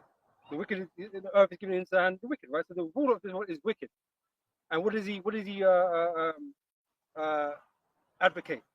Wickedness, right? So everybody is under this vibration of wickedness and behaving wickedly, right? But they're being told at the same time it's not wicked. Again, that serpent mentality. Telling Eve that you surely shan't die. It's okay. It's safe. Consuming this wisdom, this knowledge, is okay. It's not going to do you no harm. But look around you. Is it not causing harm? This knowledge that these people are under, is it not causing harm? But you're trying to kid yourself that life is right. Nothing to see here. As goes on, and what manner of man the ruler of the city is, such are all they that dwell therein. An unwise king, Which is why it's like, it's why you walk around and you observe these people. These people are bugged out, man. You be seeing them or just listening to them. Every now and then they'll outwardly show, they'll have something on them that will show you without having to talk to them that they're bugged out, whether it be their hair color or like the bull nose ring, right, or the like the weird tattoo. But yesterday, which was a woman, the thing is, she had a tattoo. It wasn't. She just had painted her entire arm black. Yeah, them ones. With a thing, and then there was some other strange tattoos, even like on her neck. And you like, bro, you know that's a demon. You know, to sit there and get your neck tattooed, bro. You know what I'm saying? You know? But these people are bugged out. Why? Because they live in a world run by the bug out of bug outs. Man. I think the philosophy of this word. Mm-hmm.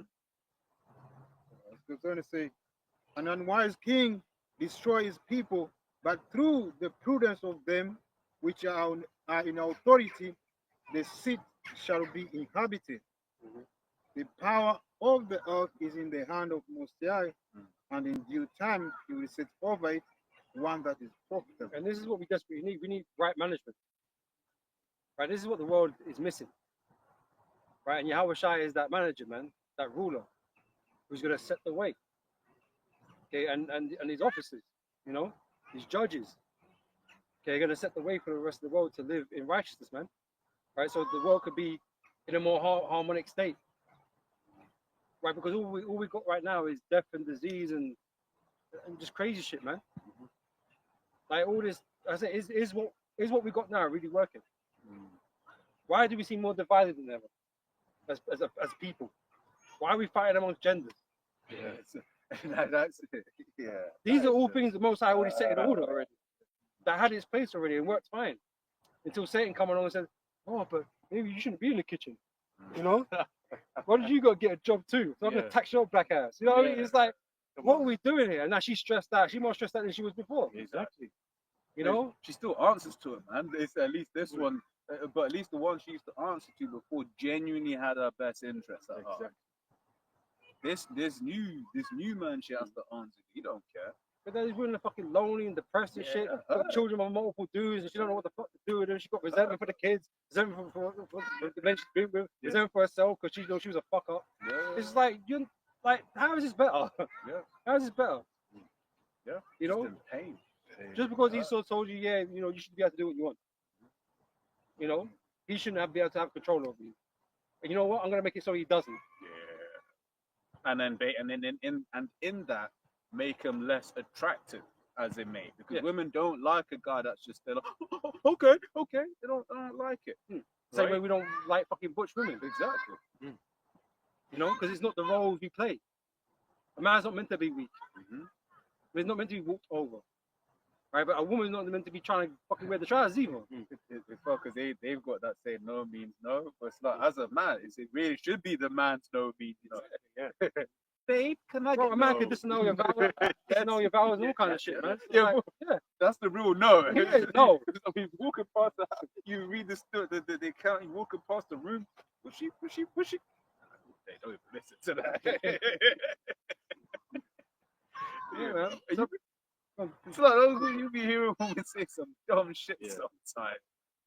What the fuck is she talking about? And I say, how is this situation any better, man? We've got a bunch of fucking drill kids everywhere. Yeah. YN. You know what I mean? Yeah, just fucking night tech picked out. Yeah. Just running around the streets. It's mad. It's like for real. I don't even like leaving my house around the time school's finished. Not that I'm scared of these niggas, these YNs or anything. It's just the energy that they bring around. It's like you still want to be around them. You know, even like my nan when I go, she's like, oh yeah, I didn't want to go to where she goes to do her shopping because the school's just finished and I don't want to go on the bus because it's like that just shows how degenerate these young children have become. You know, to the point where it's like, oh, back in the day, they wouldn't be around. They wouldn't be around, man. You know, wild ninjas, they would have got rid of Krypton, you know.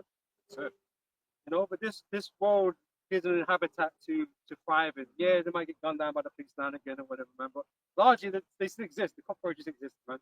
and they don't. No one gets rid of them. You know, you as a citizen don't have the power to get rid of them. So you depend on the police, but the police ain't doing shit really. Yeah, You know? because they've been cut. Exactly, but the same thing because now it's like if they do something, it's racist. So it's like they can't do nothing. So this environment has been allowed to fester because of Esau ultimately. You know. So, but we can't be living in a world like this, man. This is why we need Yahweh Shai to come and rule, to establish the laws that are written in the scriptures, man. And because Yahweh Shai can have the ultimate power, ain't nobody has to be able to say or do nothing about it. You will abide by this. You will abide by this. There's no, there's nothing else. Right? There's no arguing. Because even Jake, where they say Luke 19:27, those that would not, that should reign over them. Yeah, bring it no long thing. No long thing, no arguing. Okay, you don't. See you in the next life. See you when you come back because you ain't going to be here right now. That's it. You know? And so once this whole world conforms under righteousness, because that's what it is, this law is righteous, right? The world is going to work a lot better. Yeah. Right? And you people ain't be worrying about the shit you're worrying about today. You're going to know? I was a boy, I wanted to be a girl. Like, none of this stupid stuff that we have to deal with is going to be in the kingdom. Right? The Most High is going to establish order in the world. Right? And we're just going to run with that.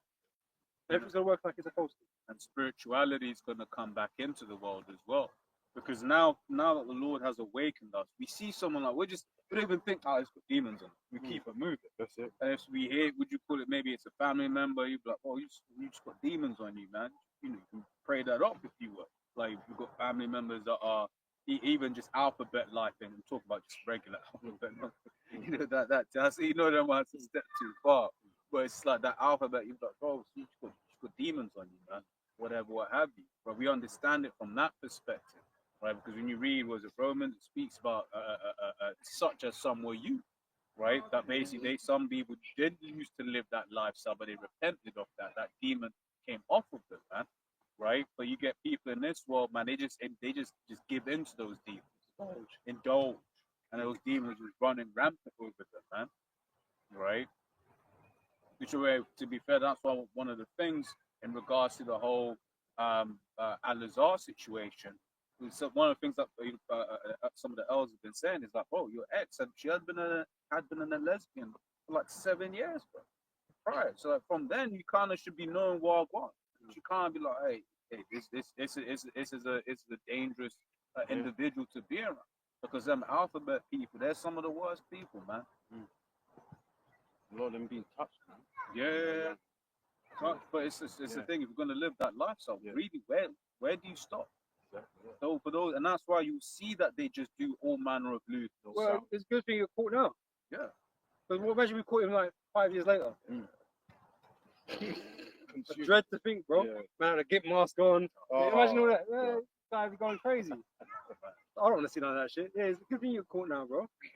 That's assuming. Because it's true. It's like the things that one does with a part-time wife, we'll just use that word, right? Is not necessarily something that they'll do with their actual wife, a paid-for wife, and like that. You know, so it's like he was already going to see a dominatrix. You can only imagine the kind of shit that he has already done.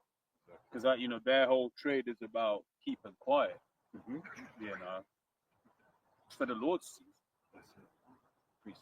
Yeah, a couple more we'll close up. This is Romans 1:25 NLT. It says, they traded the truth about the Most High for a lie. So they worshipped and served the things God created instead of the Creator Himself. So they prefer the lies that they've been told over the message that the Most High, is trying to push. Right? Because again, they're listening to the serpent. Yeah. Right? They're telling you that the ways of the Most High, there's another way, or there's a better way, or this is more fun, or whatever he puts out there to people to make you feel like, yeah, I want to do that instead. I don't listen to this. It's archaic. That's the old way. Stay at home woman. Nah, I ain't about that. All these different types of things. Man being the head of the house. Having the last say. No, I ain't about all that. That's what Esau's been pushing to the world, and so they rather enjoy that lie because it's not the truth. The order was as is written. He's allowed them to pick and choose which bits of tradition they want, They want the tradition of being taken care of. They want the, which we understand really what its roots come from, but they want the tradition of a white wedding. But they themselves don't want the tradition of being under subjection to a man. Because when you look into all of that, there wasn't just the nice bits, as they would call them. It was all of it. You did the house stuff. He took care of it.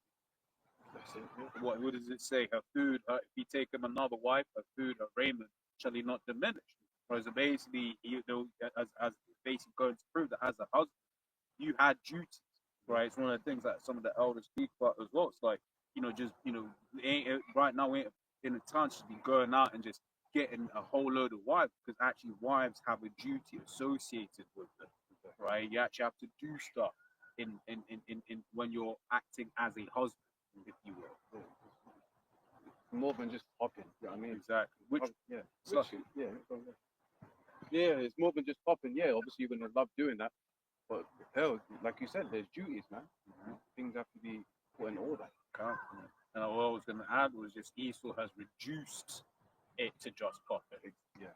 Whereas like the immediate thing is just like you look at a woman, you just be like, let's just pop, whatever. For certain women, it really ain't for popping. You see, look, we don't touch. That's true. And it says, who is worthy of eternal praise, Aman, and it says, that is why the Most High abandoned them to their shameful desires. Even the women turn against the natural way to have sex, and instead indulge in sex with each other. Yeah, which we saw that earlier on. Remember, it was the two Becky's look good. Yeah, they look nice. Look good. Waist of box, man. See, like we saw at weddings, right? I'm gonna read it, right? It's from Google AI, right? So you do your vows, right? Vows don't mean shit to people these days. This is the big problem, right? Yeah. But listen to this, right? It says the inclusion of the word obey in wedding vows is no longer common in many Western cultures. Because of women's lib. That's it. They don't like the idea of having to obey, right? Same problem again, going back to the beginning of the lesson. Cain doesn't like to obey. He creates rebelliousness throughout the system against the Heavenly Father and His laws. That's what he does. So even when you take these vows now, what does it mean? Exactly. They don't respect your authority. So therefore they can do what they want. Right? Because the rest of this shit don't mean nothing to them. You know, we should they start acting funny, man. Things are hard. You know, they're looking at you to do something, right? But they don't want to look at you any other time. Yeah. You got to supply the answer, but they don't want to respect the authority any other time, you know? Yeah. Oh, because that's even another thing that I saw. It was like, how can you as a woman ask for a man to lead when you don't listen? Yeah. Don't make no sense, right? I want a guy who leads. Yeah, he tells you now. Your mouth's always fucking open. Exactly. For the wrong thing. It's a lot. It says it's not common in many Western cultures where Esau is, right? Particularly in secular ceremonies. While it was once a standard part of traditional vows, it is largely been replaced by phrases like love and cherish. But that would come and stand anyway. She's your woman. Yeah. Right? One thing that's not taught here is obedience. Of course you're gonna love and why the fuck would you marry her? You didn't want to love and cherish her. But guess what? They don't want to obey. Right? It says, or love and honor. The shift reflects changing views on who changed the views. Esau, on gender roles and the desire for more egalitarian relations within marriage. Yeah, which there's no such thing as egalitarian. Yeah, there's no such thing. I always remember when the elder said it the first time. So there are no two people that equal, even amongst men. Yeah, right. And that's just it. But he wants to give this idea of you can be equals. You can't be equal. The traditional view in past, particularly within some religious contexts, the bride would vow to love, honor, and obey her husband. This was often based on biblical interpretations, right? Right, because the Bible is truth, right? That's how it's supposed to be, right? Often based on biblical interpretations that emphasize wifely submission to husbands, and that's what you don't have now. That's why women are allowed to run riot. That's why divorces are because who usually initiates divorces? The woman. Yeah. It's like I think they have a law, no fault divorce? Yeah, in some adultery, states. Sorry? No fault divorce, yeah, in some states. where it's basically you can just be like, I want to get a divorce, and they're like, cool.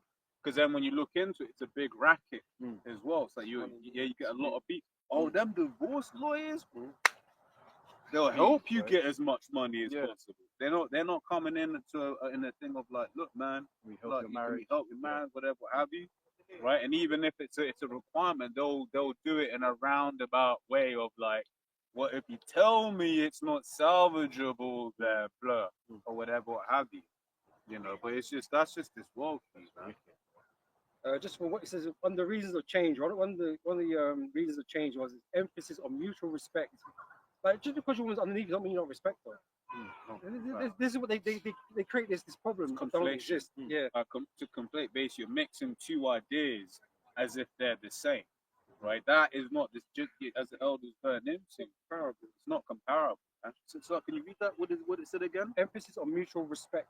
Emphasis on mutual respect, because this is how Esau bamboozles the world, right? Because if you've got like a good boss, he'll respect you. He's still your boss. You're not equal, and it's all about order. Because when shit hits the fan, guess what? And this is the thing. There is a reason why CEOs get paid more than everyone else. Because when shit hits the fan, it's their head that rolls. It's like, oh, we didn't hit projects. Yeah, you get a whole load of people that say may lose their jobs as part of it. Right, but as a CEO, ultimately the blame goes to you. In fact, sports is a better example because in sports, that's a role, that's a business where the players don't necessarily get fired. It's the manager that will get fired first. So if the manager isn't managing well, right, guess what? He's out the window, man. There's a lot of pressure on having that particular position, man. Okay. Yep. It says modern couples often prefer vows that reflect mutual love. Why is it not mutual love? Nah. That's witchcraft. That's Salaki is good one because it said prefer. Yeah, so that's what they push. But the thing is, that's not necessarily for their preference because it's a thing of that's what they're given to say. No. Say that again.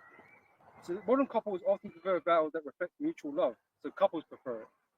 So it is they're making that decision. Based on indoctrination. Yeah. Okay. Yeah. They're getting insurance. Getting paid to scare. Yeah. Oh no, I thought it was one of them ones they get given them vows, isn't it? No, people write their own now. Okay.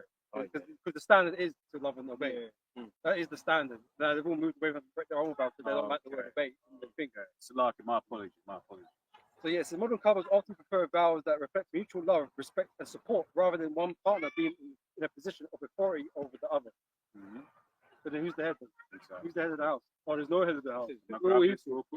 Esau's witchcraft. So at work, we can establish that there's a head. Order, yeah. In your own business, your own house, economia, there's no head. That's a bit different. Esau, bro. But the man is always in subjection to the woman, really, because happy wife, happy life, right? There you go, subjection. You know, I got the wrong precept, but it ended up being the right precept. It's the 2 Corinthians, I wanted the order in it. Or 1 Corinthians. Yeah, I'll get it. Yeah, but it's the 2 Corinthians 11:3. It says, but I fear lest that by any means, as the serpent beguiled Eve through subtlety, right? So your mind should be corrupted in the simplicity that is in the outside. I said I wanted 1 Corinthians 11, but I just wanted, I found it interesting that it talks about the serpent beguiling, because that's what we're reading, the elders read, right? Is that serpentile indoctrination, right? Because everything else has order, right? But somehow, men and women, there is no order amongst men and women. But again, Esau is here to destroy the order of the Heavenly Father. That's why he doesn't want no order in the house. Because they want the woman to buck up and be aggressive and do what he thinks. Yeah, Yeah, but just in the same. I mean, look what happened when Israel, which is referred to as a woman, did the same thing. It was pain, man.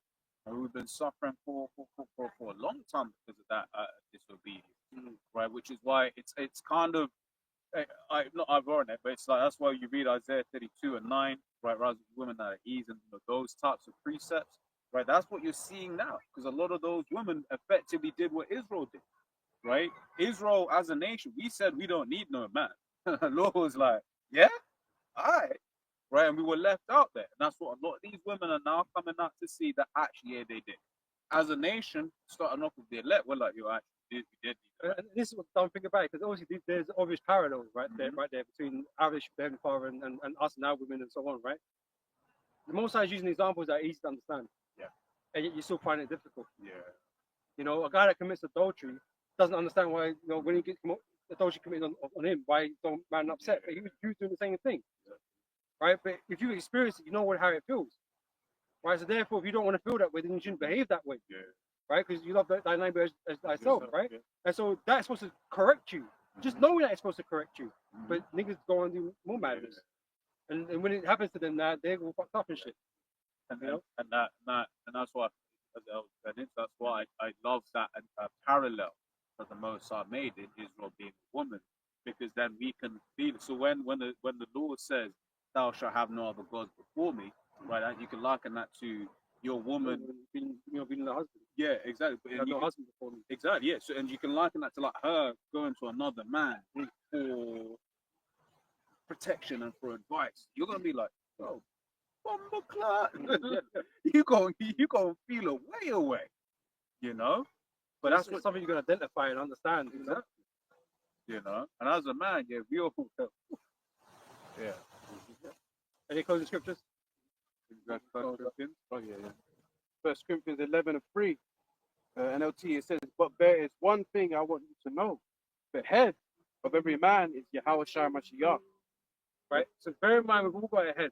The women don't like there being a head, right? But even the men have a head. Okay? Because we also not meant to be doing our own will. Okay? Yeah. The head of woman is the man. And the head of Yahweh Shai Mashiach is the Most High Yahweh. Right? So we're all servants, man. So don't despise being a servant. A woman's a servant, but we're also servants to Yahweh Shai. Right? So we're all playing a servant role, man. Just like embrace it, man. Play your role. Don't be told that your role is not in to be a good wife to your husband, to obey your husband. That is the role. That is the role you were made for, and to bear children. That is the role you were made to do. It's a beautiful role. Exactly. Yeah. He made it sound like it was a beautiful thing. It's a very beautiful thing, man. You know, it's like especially those early years, like a woman is vital to the upbringing of that child. That child's success. Yes, of course, the dad being there is very important as well. But it just in terms of how that child is, the temperament, and all of that sort of stuff. Like, let's be real, women, all of that. As a man, not really happy. Hey, you might do it for like 2 minutes and be like, all right, go play with your mum or something like that, right?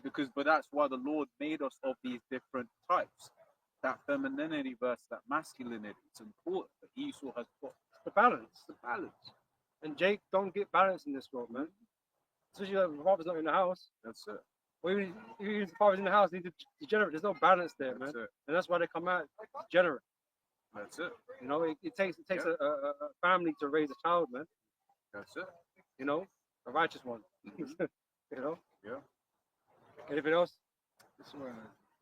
Ecclesiastes 26:1 say, blessed is the man that has a virtuous wife, for the number of his days shall be double. And that's what brothers dream about, having this virtuous wife. But where are they? Dream. Well, the dream will become a reality in due time. But in this world, it don't really exist. That's it.